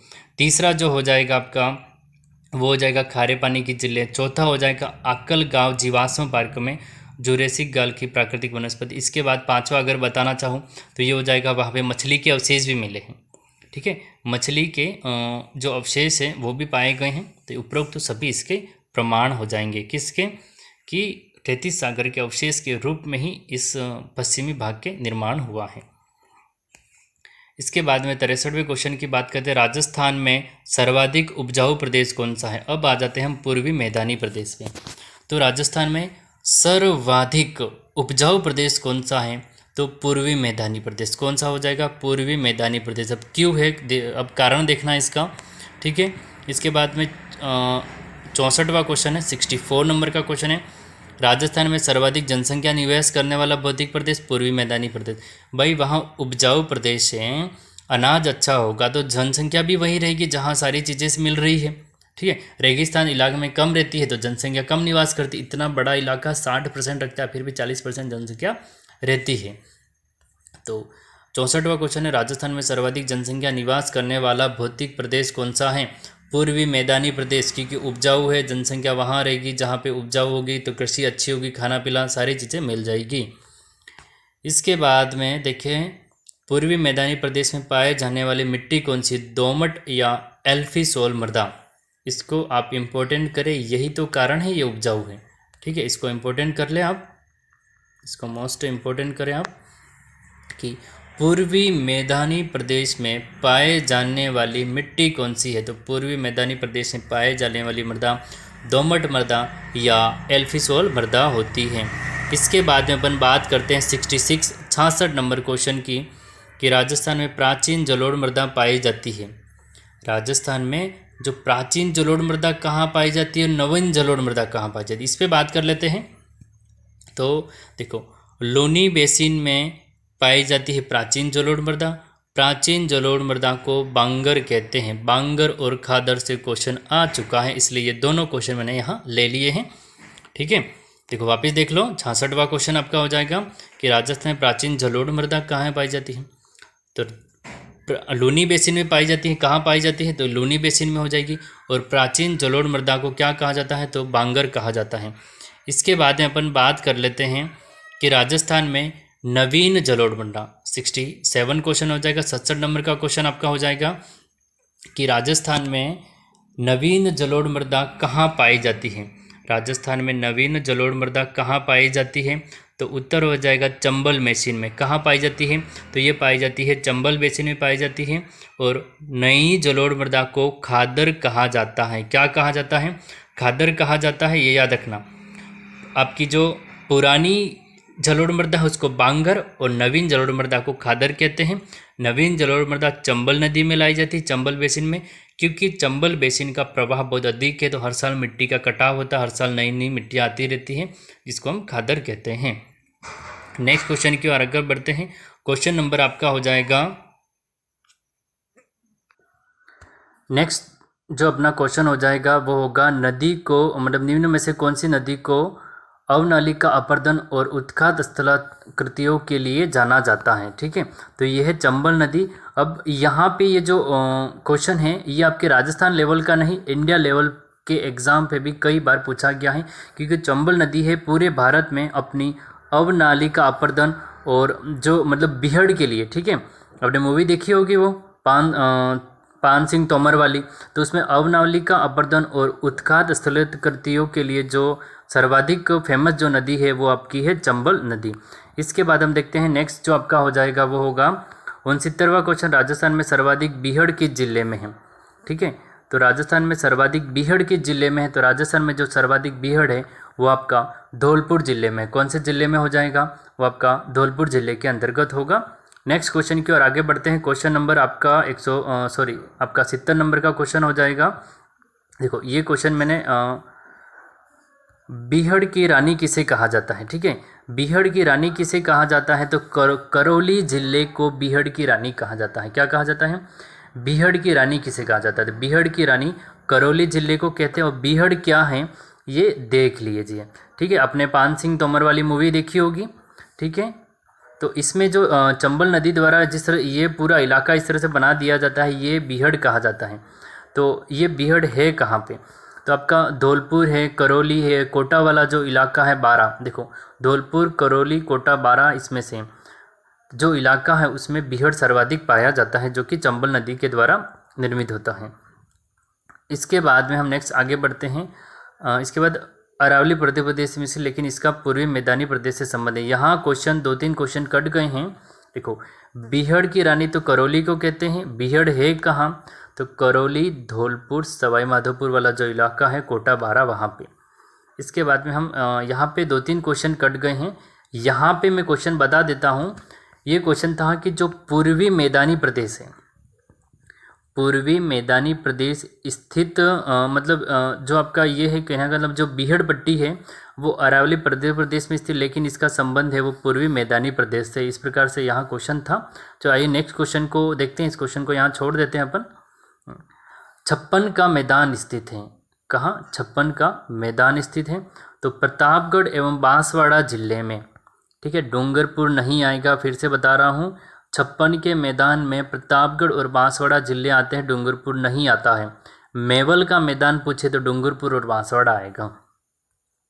इसके बाद में नेक्स्ट क्वेश्चन की ओर आगे बढ़ते हैं। आपका 74 नंबर का क्वेश्चन हो जाएगा।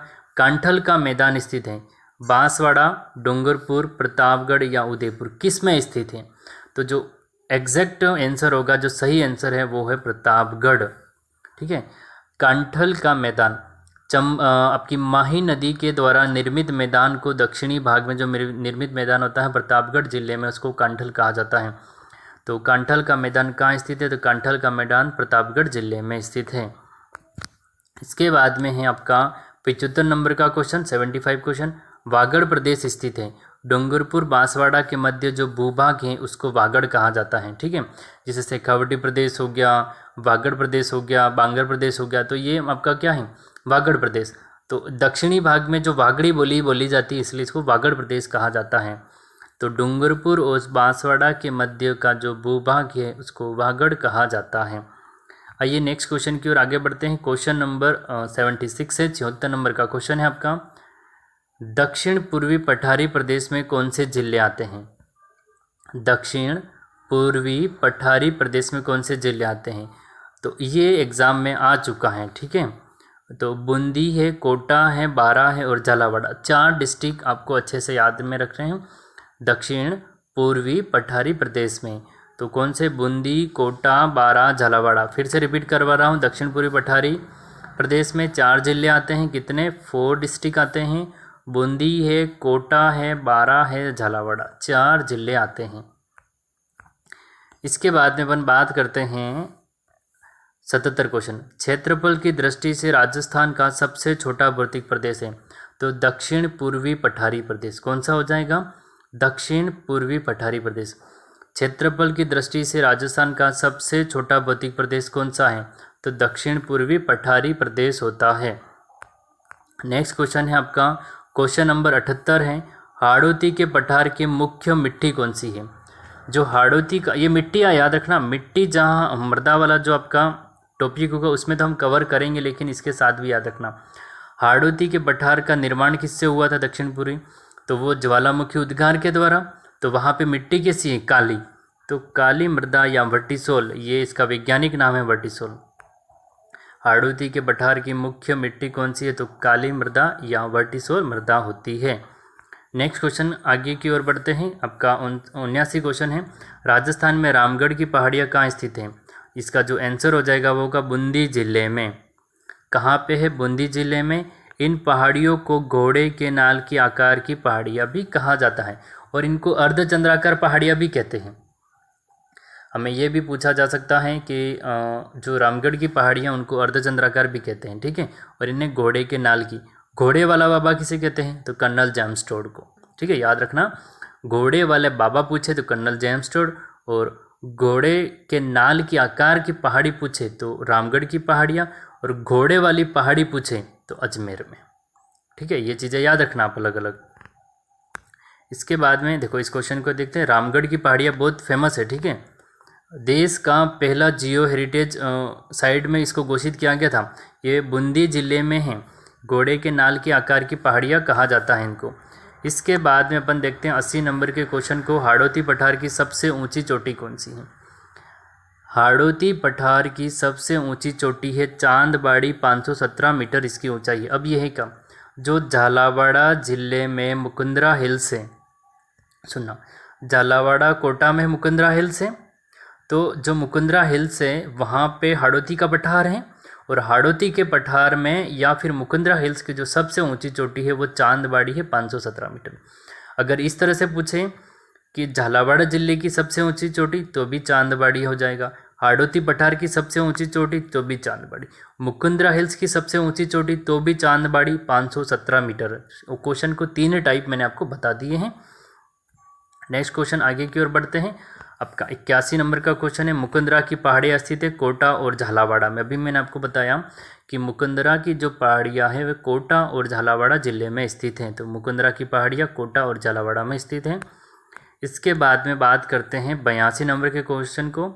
शाहबाज उच्च भूमि क्षेत्र कहाँ स्थित है? तो 12 जिले के जो पूर्वी भाग हैं, यानी जो 12 डिस्ट्रिक्ट हैं आपका, उसके जो पूर्वी भाग हैं उसमें तो थोड़ी बहुत ऊंचाई वाली पहाड़ियां हैं, उनको शाहबाज उच्च भूमि कहा जाता है। इस क्वेश्चन को आप इम्पोर्टेंट कर लें, ठीक है।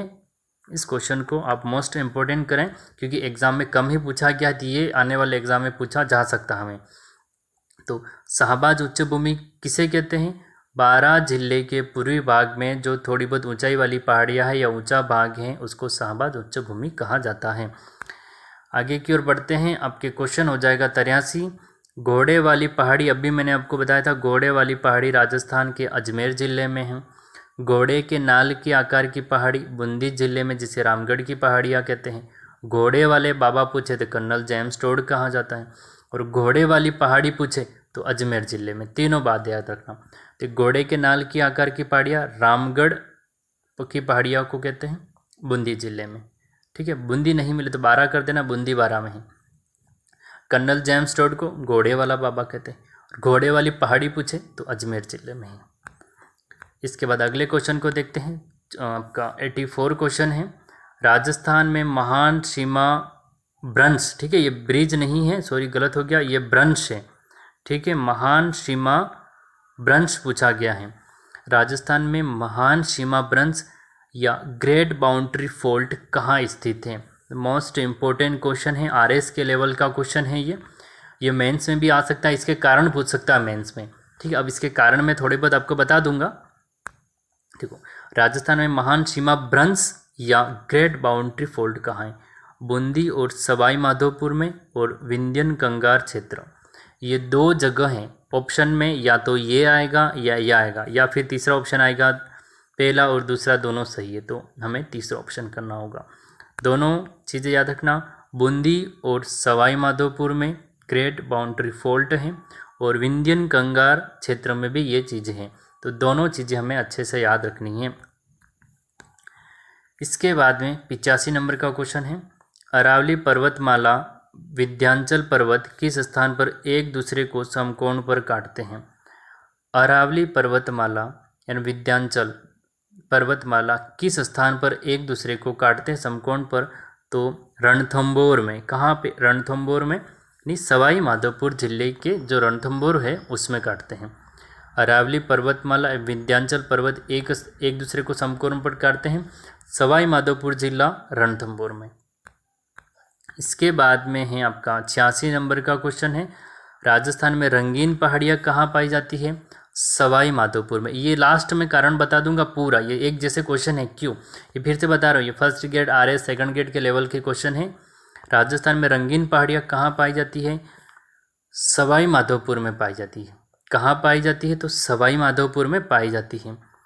इसके बाद में है 87 क्वेश्चन, राजस्थान में संक्रांति क्षेत्र कहाँ स्थित है? तो ये सवाई माधोपुर से बूंदी का जो क्षेत्र है सवाई माधोपुर संक्रांति क्षेत्र है। अब मैं इसका कारण बताता हूँ। ये जो 4 क्वेश्चन की इसका कारण है, क्योंकि देखो एक और अरावली आती है, देखो यहाँ से अरावली आती जाती है और यहाँ से इस साइड से आपका विंध्यन कंगार क्षेत्र, यहाँ मालवा का पठार। तो ये जो सारी चीज़ें मिलती हैं, जब आप खुद ही सोचो, जब 3-4 पठार एक साथ मिलेंगे, 3-4 भाग एक साथ मिलेंगे, तो ये बीच वाला जो इलाका होगा आपका बूंदी सवाई माधोपुर वाला, क्या वहाँ एक साथ सारी मिट्टियाँ मिलेगी कि नहीं मिलेगी? ये अरावली हो गया, ये विंध्यन कंगार हो गया, मालवा का पठार हो गया। अब 3-4 चीज़ें, 2-3 पठार एक साथ मिलते हैं, 2-3 पहाड़ियाँ मिलती हैं, तो मिट्टी सबकी अलग अलग होगी। मिट्टी अलग होगी तो ऐसे टाइम पे क्या हो जाएगा, वो इलाका हमें थोड़ा कलरफुल दिखेगा, इसलिए रंगीन पहाड़ियाँ पाई जाती सवाई माधोपुर रणथंभौर वाले किले में। संक्रांति का मतलब होता है सारी पहाड़ियाँ मिलता कहाँ मिलती है? तो बूंदी और सवाई माधोपुर के क्षेत्र में एक दूसरे को काटती है, तो यही कारण है। और विंध्यन कंगार क्षेत्र, मालवा का पठार, अरावली, ये 3 पहाड़ियाँ एक दूसरे को काटती है, एक दूसरे के साथ मिलती है, इसलिए रंगीन पहाड़ियाँ भी मिलती है सवाई माधोपुर में। संक्रांति क्षेत्र कहते हैं, एक दूसरे को काटती है तो ग्रेट बाउंड्री फोल्ट कहते हैं। ये सारे क्वेश्चन ये इस एक ही कारण से बने हैं। इसके बाद में देखना, ये एग्ज़ाम में आ चुका क्वेश्चन है कि संरचनात्मक दृष्टि से, आप जब इंडियन ज्योग्राफी पढ़ोगे तब आपको ये अच्छे से समझ में आएगा, लेकिन फिर भी मैं आपको मैप के हिसाब से बताता हूँ, ठीक है? इसको अपन मैप के हिसाब से भी समझेंगे। देखो, संरचनात्मक दृष्टि से राजस्थान के भौतिक प्रदेश किस उच्चावच का भाग है? यानी जो राजस्थान है वो भारत के किस भाग में आता है, इस तरह से पूछा गया। अब इंडिया का अगर मैप बनाएं, देखो अगर अपन इंडिया का मैप बनाते हैं, 1 मिनट, इंडिया का अगर अपन सिंपल सा एक मैप बना लेते हैं, तो इंडिया का जो मैप हो जाएगा आपका इस रूप में हो जाएगा, ठीक है? ये इंडिया का इस रूप में आपका मैप हो जाएगा। ये दक्षिणी भाग यहाँ बन नहीं पाएगा अभी आपसे, और इस रूप में ये गुजरात वाला इलाका, और इस रूप में यहाँ पे जो आपका होता है। अब देखना, अब राजस्थान कहाँ स्थित है, ठीक है? अपन राजस्थान की बात करते हैं तो राजस्थान आपका इस वाले इलाके में स्थित है, ये रहा राजस्थान, ठीक है? अब बात करते हैं ये है क्या। आप देखो राजस्थान कहाँ स्थित है, देखो, और इंडिया की बात करते हैं। मैं आपको बता दूं कि इंडिया में ये जो वाला इलाका है ये प्रायद्वीपीय पठारी भाग है, ये वाला प्रायद्वीपीय पठारी भाग है। तो एक तो जो राजस्थान है वो मध्य में स्थित है राजस्थान मध्य में स्थित है। इसके बाद यहाँ जो मालवा का पठार है, थोड़ी बहुत अरावली वाला, थोड़ा बहुत विंध्याचल वाला, यानी जो पठारी भाग आ गया। तो हम ये कह सकते हैं कि राजस्थान मध्य का विशाल मैदान भी है, भाई ये पूरा विशाल मैदान है यहाँ पे। और ये भी कह सकते हैं कि यहाँ दक्षिण में थोड़ा बहुत पठारी भाग है, तो ये प्रायद्वीपीय पठार का भी भाग है। अब देखना ऑप्शन पहला, उत्तरी अरावली मैदान और मध्य का विशाल मैदान। देखो उत्तरी पर्वतीय मैदान नहीं कह सकते, कि उत्तरी पर्वतीय मैदान में तो क्या आ गया, जम्मू कश्मीर वाला इलाका हो जाएगा आपका, उत्तराखंड है, सिक्किम, वो वाले उत्तरी पर्वतीय मैदान, तो उत्तरी पर्वतीय मैदान तो आपके जम्मू कश्मीर वाला इलाका आ जाएगा, और उत्तर प्रदेश वाला थोड़ा बहुत इलाका आ जाता है उत्तरी पर्वतीय मैदान में। मध्य का विशाल मैदान है, लेकिन यहाँ पे जो ये नहीं हो सकता है, ठीक है? इस चीज़ को देखना, वापस देखो, ठीक है? इसको समझते हैं अपन, ये नहीं हो सकता है, ये हो सकता है, ठीक है? इसे प्रायद्वीपीय पठार हो सकता है, लेकिन तटीय मैदान, भाई राजस्थान में कहाँ तटीय सीमा लगती है? गुजरात से लगती है, बॉम्बे से लगती है, गोवा से है, कर्नाटक, केरल, तमिलनाडु, आंध्र प्रदेश, पश्चिम बंगाल, उड़ीसा, वहाँ से लगती है, ठीक है? तो तीसरा ऑप्शन तो हो ही नहीं सकता है, प्रायद्वीपीय पठार। फिर उत्तर पर्वतीय मैदान, तो उत्तर पर्वतीय मैदान वापिस आ गया, तो हमें एक ही ऑप्शन दिखता है दूसरा, ठीक है? दूसरा ऑप्शन नहीं कहते, मध्य का विशाल मैदान भी आ गया, और दक्षिण में थोड़ा बहुत पठारी भाग है राजस्थान में, तो प्रायद्वीपीय पठारी भाग भी हो गया। तो संरचनात्मक दृष्टि से राजस्थान भारत के किस उच्चावच भाग का भाग है? दूसरा है, मध्य का विशाल मैदान और प्रायद्वीपीय पठारी भाग है। इसके बाद में अपन नेक्स्ट आगे बढ़ते हैं। आपका क्वेश्चन नंबर हो जाएगा 89 क्वेश्चन है, राजस्थान के संदर्भ में सही नहीं है। तो आधजीवी महाकल्प, इसके बाद में है मध्यजीवी महाकल्प, पुराजीवी, नूतन महाकल्प। तो जब आप इसके निर्माण का एक क्वेश्चन मैंने लास्ट में लिया है वहाँ इसको देखेंगे। तो अब यहाँ अगर इसका आंसर देखें, देखो आदिजीवी महाकल्प राजस्थान से संदर्भित है, यानी राजस्थान के संदर्भ में सही है। फिर मध्यजीवी महाकल्प भी है और नूतन महाकल्प जो रेगिस्तान का निर्माण नया नया हुआ है। ठीक है, देखो आदिजीवी महाकल्प में तो हम अरावली को ले लेंगे, मध्यजीवी महाकल्प में हम दक्षिण पूर्वी पठारी भाग को ले लेंगे, पूर्वी मैदानी भाग को ले लेंगे। आदिजीवी महाकल्प में उत्तरी अरावली मतलब अरावली प्रदेश को ले सकते हैं। मध्यजीवी भाग में हम दक्षिण पूर्वी पठारी भाग पूर्वी मैदानी प्रदेश को ले लेंगे। नूतन महाकल्प में 33 सागर के अवशेष के रूप में दक्षिणी पश्चिमी मरुस्थल के निर्माण को ले लेंगे। लेकिन पुराजीवी राजस्थान के संबंध में नहीं है, पुराजीवी राजस्थान के संबंध में नहीं है। हमारा सही आंसर हो जाएगा थर्ड, पुराजीवी राजस्थान के संदर्भ में सही नहीं है। 90 नंबर का क्वेश्चन देखते हैं अपन। राजस्थान के पश्चिमी मरुस्थल का अंग नहीं है, यहाँ कट गया है ये इसका आंसर। देखो राजस्थान के पश्चिमी मरुस्थल का अंग नहीं है, तो यहाँ पे वही 3-4 ऑप्शन डाले थे जिस तरह से आपका एक तो हो जाएगा गग्गर प्रदेश, तो गग्गर प्रदेश राजस्थान के दक्षिणी भाग का है। फिर इसके बाद में लूनी बेसिन, तो लूनी बेसिन का उसका भाग है। फिर सीकर, झुंझुनू, चूरू वो वाला इलाका भी है। यहाँ चौथा ऑप्शन डाला था, जो चौथा ऑप्शन था वो था आपका माही नदी बेसिन का, तो माही नदी बेसिन राजस्थान के पश्चिमी भाग का अंग नहीं है। ठीक है, यहाँ क्वेश्चन कट गया है, कोई बात नहीं। इसके बाद में हम देखते हैं 91 नंबर का क्वेश्चन। इंडियन कगार भूमि किन दो, आपका हो जाएगा विंध्यन, सॉरी ये इंडियन नहीं है, ये हो जाएगा विंध्यन कंगार। ठीक है, ये टाइपिंग मिस्टेक है यहाँ पे, ये आपका विंध्यन कंगार भूमि किन दो नदियों के मध्य स्थित है। विंध्यन कंगार भूमि है जो किन दो नदियों में, चंबल और बनास नदी के मध्य, चंबल और बनास नदी के मध्य विंध्यन कंगार भूमि किन दो नदियों के मध्य स्थित है, तो चंबल और बनास नदी के मध्य स्थित है। 92 क्वेश्चन है, 92 नंबर का क्वेश्चन। इनमें से कौन सा राजस्थान में मरुस्थलीकरण का कारण नहीं है? वनों उन्मूलन, अतिचारण, सूर्य द्वारा ऊर्जा उत्पादन या जनसंख्या दबाव। तो हम यहाँ देखें, देखो वनों उन्मूलन, वनों को काट देना भाई मरुस्थलीकरण का कारण है, अतिचारण भी है और जनसंख्या दबाव भी है। जनसंख्या दबाव का मतलब है जनसंख्या बढ़ती जाएगी। ठीक है, थोड़े बहुत झाड़ है, थोड़े बहुत जो भी वृक्ष है उनको काट देंगे, नए मकान बना लेंगे, थोड़े बहुत खेती करने लग जाएंगे इलाकों में, तो मरुस्थलीकरण तो मतलब क्या हो रहा है, बढ़ रहा है, मतलब मरुस्थलीकरण का कारण नहीं है। तो अब कारण नहीं है, तो यहाँ पे जो हमारा सही है सूर्य द्वारा ऊर्जा उत्पादन, सूर्य द्वारा ऊर्जा का उत्पादन, तो ये इसका सही आंसर हो जाएगा तीसरा। इसके बाद में हम देखते हैं कि मध्य अरावली श्रेणी में स्थित पहाड़ियों को किस नाम से जाना जाता है। ये मैंने पहले बता दिया था। मध्य अरावली की जो पहाड़ियाँ हैं वो अजमेर ज़िले में है, उनको मेरवाड़ा की पहाड़ियाँ कहते हैं या मेरवाड़ की पहाड़ियाँ भी कहा जाता है। अच्छे से इस क्वेश्चन को याद रखना, मध्य अरावली अजमेर ज़िले में उन पहाड़ियों को मेरवाड़ की पहाड़ियाँ भी कहा जाता है। इसके बाद में अपन बात कर लेते हैं पश्चिमी राजस्थान में शुष्क पश्चिमी रेतीले मैदान की पूर्व सीमा। यहाँ पूछा गया पूर्व सीमा, यानी जो आपका रेगिस्तान है उसकी पूर्व सीमा का निर्धारण किसके द्वारा किया जाता है? तो कौन सी वर्षा रेखा है? 80 सेमी तो राजस्थान में है ही नहीं, 25-15 सेमी हमने पढ़ी नहीं, 25 और 40 हमने पढ़ी थी। तो ये पश्चिमी सीमा नहीं पूछ रहा है, ये हमें पूर्वी सीमा, तो यहाँ पे 40 सेमी, इसका 40 सेंटीमीटर वर्षा रेखा इसका सही आंसर हो जाएगा। ठीक, क्वेश्चन को एक बार ढंग से और पढ़ो। पश्चिमी राजस्थान मरुस्थल वाला इलाका हो गया, शुष्क पश्चिमी रेतीला मैदान हो गया, इसकी पूर्वी सीमा यानी जो रेतीला मैदान है इसकी पूर्वी सीमा या तो 50 सेमी या 40 सेमी, इसका जो सही आंसर था ये पूर्वी सीमा थी। ये तो 25 सीमा थी, पश्चिमी सीमा ये रही और पूर्वी सीमा ये रही। इसके बाद में आपका 95 नंबर का क्वेश्चन है, राजस्थान के किस भौतिक प्रदेश में मुकुंदरा की पहाड़ियाँ स्थित है? तो हाड़ौती के पठार में। राजस्थान के किस भौतिक प्रदेश में मुकुंदरा की पहाड़ियाँ स्थित है? हमने पढ़ लिया, हाड़ौती के पठार में स्थित तो है। इसके बाद में बात करते हैं अपन ऊपरमाल का पठार मिल जाता है विंध्यन पठार में, ये व्यंजन नहीं है, विंध्यन पठार है, दक्कन का पठार है, मालवा के पठार में, या उपरोक्त में से कोई नहीं। तो यहाँ पे अपन बात करें तो ऊपरमाल का जो पठार है वो किसके मिल जाता है?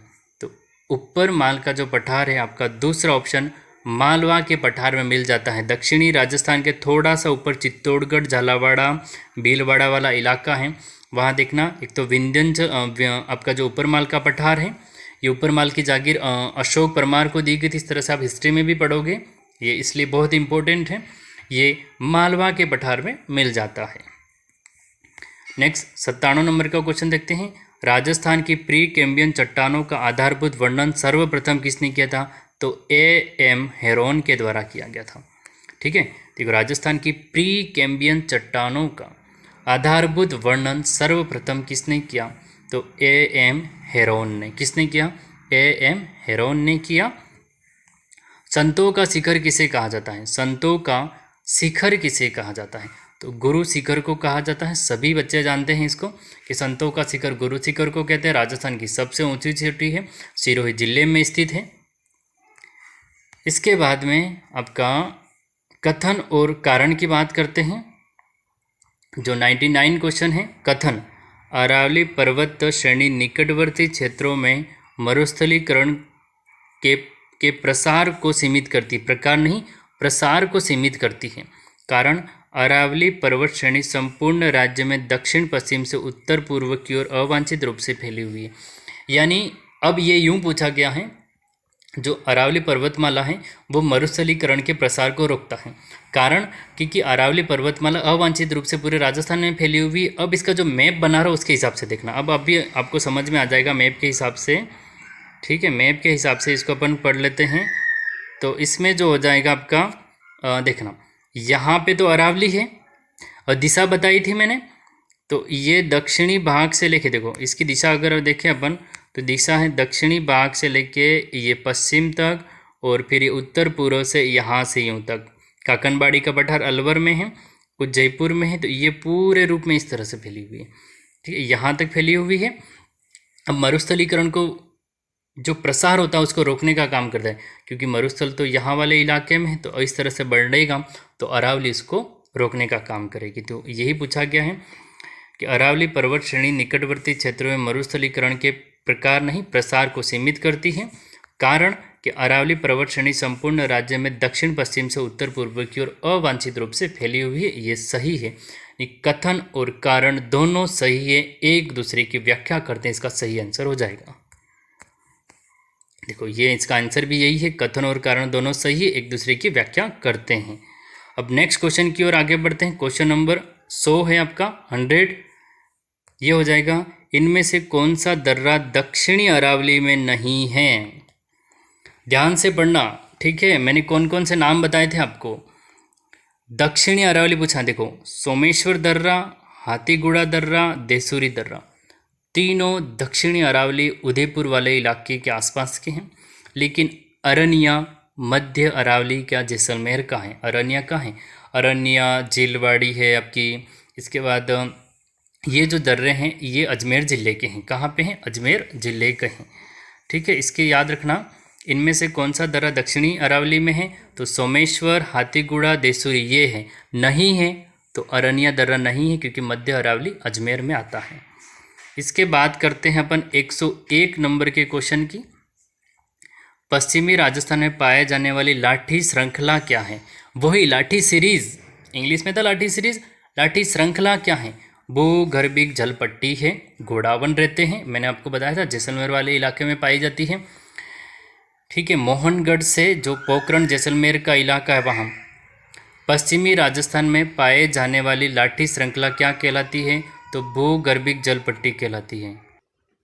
नेक्स्ट क्वेश्चन की ओर आगे बढ़ते हैं। नेक्स्ट क्वेश्चन जो हो जाएगा हमारा वो होगा 101 नंबर का। ठीक है, पश्चिमी राजस्थान में पाए जाने वाली लाठी श्रृंखला क्या है? यानी वही बात कि जो हमने लाठी सीरीज पढ़ी थी, ये लाठी श्रृंखला पूछ लिया है। तो जो इसमें गोडावन रहते हैं जैसलमेर वाले इलाके में पाए जाते हैं, इसको भूगर्भिक जल पट्टी क्या है? भूगर्भिक जल पट्टी। तो हमें अलग से भी पूछा जा सकता है कि लाठी श्रृंखला क्या है। तो जिस तरह घास है या फिर भूगर्भिक जल पट्टी है या फिर कुछ और ऑप्शन बना दें, तो ये एक भूगर्भिक जल पट्टी होती है। इसके बाद में 102 नंबर का क्वेश्चन है, तोरावाटी की पहाड़ियाँ किस क्षेत्र में स्थित है? तो शेखावाटी क्षेत्र में। तोरावाटी बोली जाती है, ठीक है, शेखावटी क्षेत्र में, तो इसलिए वहाँ पे पाए जाने वाली पहाड़ियों को तोरावटी की पहाड़ियाँ कहा जाता है। फिर से बता रहा हूँ, शेखावटी क्षेत्र में तोरावटी बोली जाती है और वो जनजाति रहती है, तो उन्हीं के नाम से तोरावटी की पहाड़ियाँ रख दी हैं। ठीक है, जनजाति का नाम नहीं है तोरावटी, तोरावटी की लैंग्वेज वहाँ की बोली है। ठीक है, तो शेखावटी क्षेत्र में पाए जाने वाली पहाड़ियों को तोरावटी की पहाड़ियाँ भी कहा जाता है। 103 नंबर का क्वेश्चन देखते हैं कि पूर्वी मैदानी भाग में स्थित उच्च भूभाग को क्या कहा जाता है। पूर्वी मैदानी भाग में स्थित उच्च भूभाग को डांग प्रदेश कहते हैं। क्या कहा जाता है? डांग प्रदेश कहते हैं। डाकू से डांग या डास्यू, इसके संबंध में एक दो कार्यक्रम भी चलाए गए थे। ठीक है, डांग प्रदेश के जो उन्मूलन के संबंधित वहाँ पे लोग थे वो डाकू वाली प्रवृत्ति में आगे थे, जो बीहड़ वाले इलाके में छुप के चोरी और डकैतिया का काम करते थे। डांग प्रदेश कहते हैं। पूर्वी मैदानी भाग में स्थित उच्च भूभाग को डांग प्रदेश कहा जाता है। इसके बाद में है 104 नंबर का क्वेश्चन, कौन सी पश्चिमी राजस्थान की मुख्य विशेषता नहीं है। यानी पश्चिमी राजस्थान की मुख्य विशेषता है, ठीक है, तो अति शुष्क दशाएं, तो बिल्कुल सही है, अति शुष्क दशाएं पाई जाती है। तापमान का असमान वितरण, तो ये भी बिल्कुल सही है कि पश्चिमी राजस्थान में तापमान का असमान वितरण है। न्यून औसत वार्षिक वर्षा, तो बिल्कुल सही है, वार्षिक वर्षा भी बहुत ही कम होती है। और कम वनस्पति आवरण, तो चारों जो विशेषताएं हैं ये पश्चिमी राजस्थान की विशेषता हैं। पश्चिमी राजस्थान की विशेषता को पुनः देख लें, अति शुष्क दशाएं पाई जाती है, तापमान का असमान वितरण है, वार्षिक वर्षा कम होती है और कम वनस्पति आवरण, तो चारों विशेषताएं पश्चिमी राजस्थान की विशेषता होती है। इसके बाद में अपन बात करते हैं 105 नंबर की क्वेश्चन, हर्ष पर्वत स्थित है सीकर जिले में। यानी हर्ष माता का जो मंदिर है सीकर जिले में, हर्ष माता का मंदिर है, जो पहाड़ी इलाका है उसे हर्ष पर्वत कह दिया। यानी आप जब हिस्ट्री पढ़ोगे, ठीक है, तो उसमें हर्ष माता का मंदिर आएगा, हर्ष का मंदिर जो कि सीकर में स्थित है। पहाड़ी क्षेत्र को हर्ष पर्वत कह दिया, तो हर्ष का पर्वत सीकर जिले में स्थित है। इसके बाद में बात करते हैं अपन 106 नंबर की, मालपुरा करौली। मालपुरा और करौली का मैदान किस नदी बेसिन का भाग है? तो बनास बेसिन का भाग है। तो बनास बेसिन का जो मालपुरा टोंक, ठीक है, टोंक, मालपुरा टोंक और करौली के बीच में, यहाँ पे समझ लो आप टोंक है जो मालपुरा, और करौली के बीच में जो बनास नदी द्वारा निर्मित मैदानी भाग है उसको मालपुरा करौली का मैदान कहा जाता है, बनास नदी द्वारा निर्मित है। 107 नंबर का क्वेश्चन है, राजस्थान का कौन सा भौतिक प्रदेश खाद्यान्न का कटोरा भी कहा जाता है? तो पूर्वी मैदानी प्रदेश। देखो, खाद्यान्न का कटोरा तो आपके गंगानगर जिले हैं, हनुमानगढ़ जिले हैं, उन दोनों उनको कहा जाता है। ठीक है, जैसे हनुमानगढ़ या गंगानगर जिले। अगर अपन बात करें, क्योंकि वहाँ पे मतलब अन्न का उत्पादन ज़्यादा होता है घग्गर वाले प्रदेश में, घग्गर दोआब में।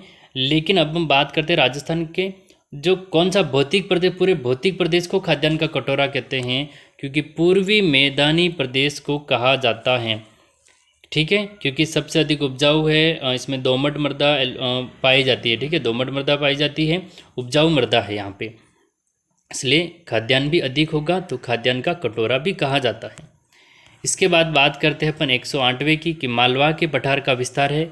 तो दक्षिणी अरावली में। मालवा का पठार राजस्थान में कहाँ स्थित है, इस तरह से पूछ सकता है। तो दक्षिणी अरावली में, जो प्रतापगढ़ और बांसवाड़ा वाला इलाका है, जो प्रतापगढ़ और चित्तौड़गढ़ वाला थोड़ा बहुत इलाका है, वहाँ पे मालवा का पठार है, जिस दक्षिणी अरावली में स्थित है। इसके बाद बात करते हैं 109 नंबर क्वेश्चन की, किस भौतिक प्रदेश को बांगर प्रदेश भी कहा जाता है? बागड़ नहीं, बागड़ तो अब डूंगरपुर बांसवाड़ा ये बांगड़ है या बांगर है। ठीक है, वो वागड़ था, वो आपका वागड़ था, और ये बांगड़ या बांगर है। तो शेखावटी प्रदेश को किसको कहा जाता है? बांगर प्रदेश किसे कहा जाता है? शेखावटी प्रदेश को बांगर प्रदेश कहा जाता है, ये चीज़ याद रखना। शेखावटी प्रदेश को बांगर प्रदेश कहते हैं, और वागड़ डूंगरपुर बांसवाड़ा में वागड़ी बोली बोली जाती है। इसके बाद में बात करते हैं, राजस्थान के किन जिले में मुख्यतः बीहड़ से प्रभावित है? यानी राजस्थान के यहाँ थोड़ा सा यहाँ पूरा कट गया है, मैं बता देता हूँ आपको। राजस्थान के कौन कौन से जिले में मुख्यतः बीहड़ से प्रभावित है? राजस्थान के कौन से जिले बीहड़ से प्रभावित है? कोटा, सवाई माधोपुर, धौलपुर। मैंने आपको 3 से 4 बार बताया है कि जो आपके कोटा है और जो सवाई माधोपुर है, धौलपुर है, और बीहड़ की रानी करौली को कहते हैं सर्वाधिक बीहड़ धौलपुर में, और कोटा सवाई माधोपुर वाले इलाके में भी होता है। तो ये तीनों जिले हो जाएंगे, कोटा, सवाई माधोपुर, धौलपुर। यहाँ पे अगर करौली आ जाता है तो भी सही होगा, चारों जिले सही है अपने। इसके बाद बात करते हैं अपन 111 नंबर के क्वेश्चन की। तो 111 नंबर का जो आपका क्वेश्चन हो जाएगा, तो अरावली पर्वत से संबंधित पठार नहीं है। अरावली तो लसाड़िया का पठार, बोराट का पठार है। देखो यहाँ से ध्यान से देखना, ये बोराट नहीं है, बोराट है। लसाड़िया का पठार की बात कर लेते हैं अपन, तो लसाड़िया का पठार भी है, बोराट का पठार भी है और उड़िया का पठार भी है।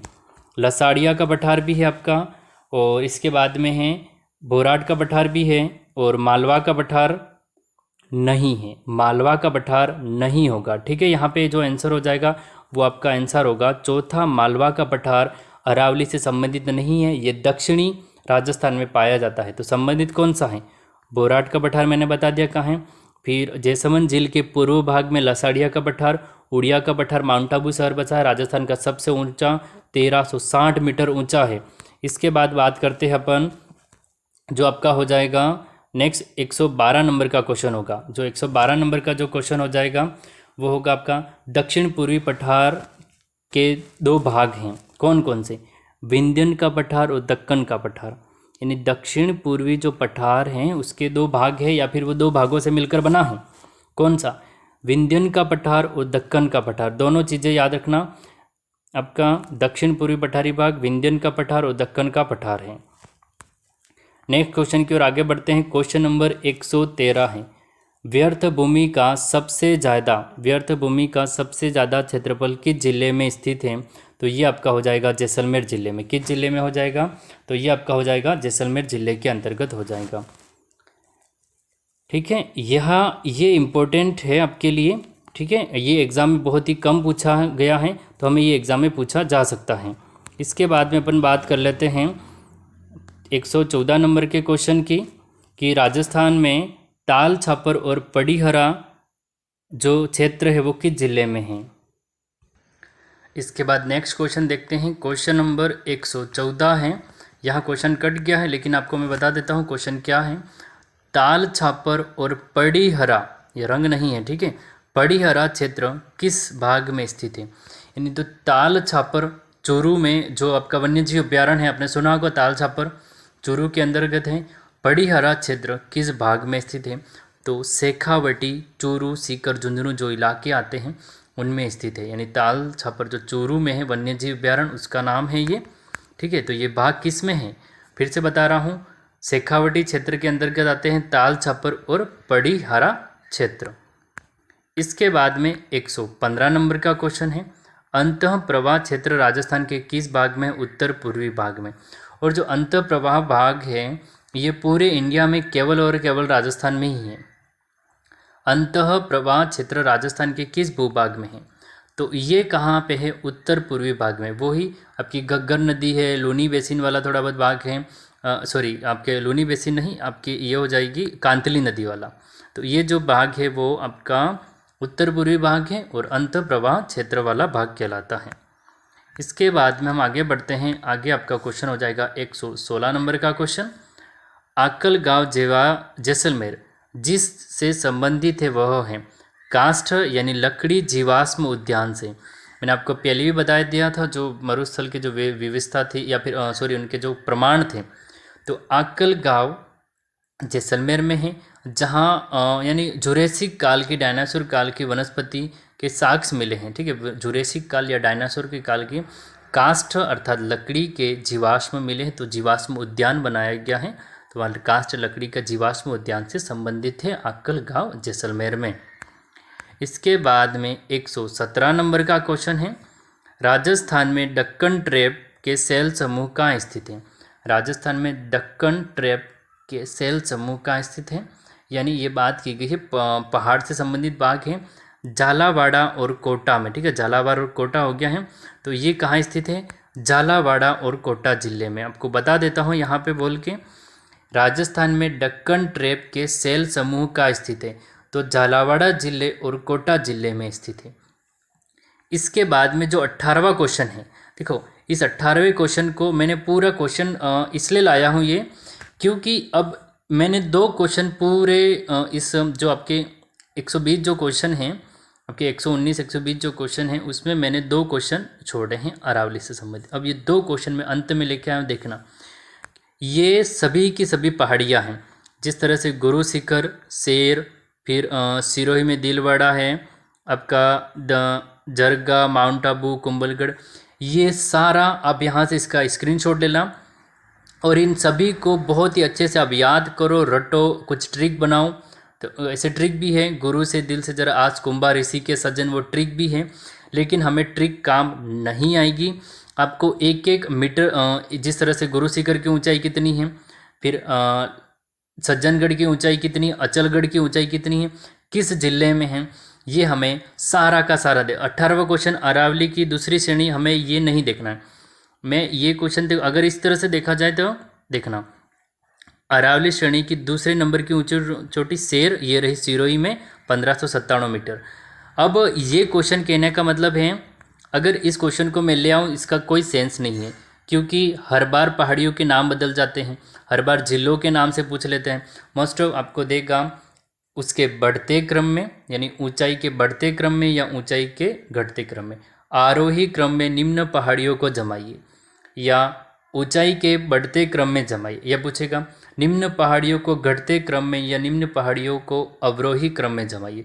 तो ये सारी की सारी पहाड़ियाँ, फिर से बता रहा हूँ, ये सारी 20-21 पहाड़ियाँ जितनी भी हैं, हो सके उतनी पूरी याद करना, क्योंकि क्वेश्चन हर साल चेंज हो जाता है। तो इस क्वेश्चन को कराने से, अगर पुराना क्वेश्चन उठा देता तो वो क्वेश्चन आए नहीं आए ज़रूरी नहीं है, हम सारे क्वेश्चन अटेंड कर सके, इसके लिए मैं ये पूरी ये फ़ोटो ही ले आया हूँ यहाँ। तो ये सारी पहाड़ियाँ आपको याद करनी है, चाहे कैसा भी क्वेश्चन बने, चाहे डिस्ट्रिक्ट से बने, चाहे मीटर की ऊंचाई से बने, चाहे अवरोही क्रम पूछे या आरोही क्रम पूछे, हमें कम्प्लीटली याद होना चाहिए। इसके बाद बात करते हैं इसकी, ठीक है। ये है आपका 119वां question, the most important question. ये एकदम बिल्कुल सटीक आंकड़ों के हिसाब से पूछा गया है, ठीक है। अब इसका भी लाने का मतलब ये है, देखो यहाँ पे जो इसकी व्याख्या है इसको देखना आप। इसमें जैसा पूछा गया है, ये पटवारी मुख्य परीक्षा 2016 में पूछा गया था, राजस्थान के भौतिक प्रदेश के संबंध में निम्नलिखित कथनों का परीक्षण तथा नीचे दिए गए कुट का सही उत्तर चुनिए। ये बिल्कुल सटीक आंकड़े दिए हैं। तो हमने पहले पढ़ा था, पहला ऑप्शन यहाँ पे जो आंसर है पहला ही सही है। राज्य में 61.11% भू क्षेत्र पश्चिमी रेतीली बाग का विस्तार है। बाकी भी लगभग थोड़े थोड़े सही हैं, लेकिन यहाँ थोड़े बहुत से काम नहीं चलेगा, बिल्कुल सही आंकड़ा पूछा है इसने, इसलिए मैं बोल रहा हूँ। अब जो भी आपके पास रेफरेंस बुक हो या जिस किसी के भी माध्यम से पढ़ रहे हो, या फिर आपके पास नहीं है, ये क्वेश्चन आपके लिए बहुत ही काफ़ी हो जाएंगे, नोट्स नहीं है तो भी, ठीक है। ये जो 119 क्वेश्चन है आपके, उसमें 2-3 क्वेश्चन कट गए, इसलिए 120 क्वेश्चन थे पूरे। अब ये जो 119 क्वेश्चन, ये जो व्याख्या देखें, राजस्थान के भौतिक प्रदेशों को ऊंचावत जलवायु के आधार पर 4 भागों में बांटा। तो एक तो 61.11, फिर 9 भूभाग पर अरावली, 23% भूभाग पर पूर्वी मैदानी में, और आपका ये याद रखना कौन सा, ये 6 आपका 8-9% भूभाग दक्षिण पूर्वी। यानी जो कहने का मतलब है मेरा, हमें एग्जैक्ट आंकड़े याद करने। मोस्ट ऑफ एग्जाम में तो एग्जैक्ट आंकड़े नहीं, सीधे मतलब आपके 10 या 9 राउंड फिगर पूछ लेगा, किसी में 23 तो किसी में 6-7 इस राउंड फिगर पूछेगा। लेकिन ये मुख्य परीक्षा 2016 में एग्जैक्ट आंकड़े पूछे हैं, तो हमें बिल्कुल सही आंकड़ा पहचानना था कौन सा सही, तो बिल्कुल ए, तो हमें सही आंसर इसका दिख रहा है, ठीक है। अगर क्वेश्चन का लेवल आपको अच्छा लगा है तो वीडियो में कमेंट ज़रूर करें आपको कि आपके क्वेश्चन कैसे लगे, और वीडियो को लाइक करें, शेयर करें। अगर आप चैनल पे नए हैं तो चैनल को सब्सक्राइब जरूर करें, और अधिक से अधिक उन सभी फ्रेंड को शेयर करें जो कि आपके राजस्थान के कंपटीशन एग्ज़ाम की तैयारी कर रहे हैं। इसके बाद में आईआर स्टडी चैनल के इस प्लेटफॉर्म पे हमारे बायोलॉजी की और केमिस्ट्री की लैब असिस्टेंट की क्लासेस चल रही हैं, और उसके लिए हम बहुत ही जल्दी मॉडल पेपर भी लेके आने वाले हैं। अगर आपका कोई भी फ्रेंड लैब असिस्टेंट की तैयारी कर रहा है तो हमारे चैनल पे निःशुल्क उसको लैब असिस्टेंट की पूरी तैयारी करवाई जाएगी। अभी तो बायोलॉजी और केमिस्ट्री की क्लासें आपकी चल रही है, कुछ समय के बाद हम फिजिक्स की क्लासें भी चालू कर देंगे। मिलते हैं नेक्स्ट क्लास में, थैंक यू।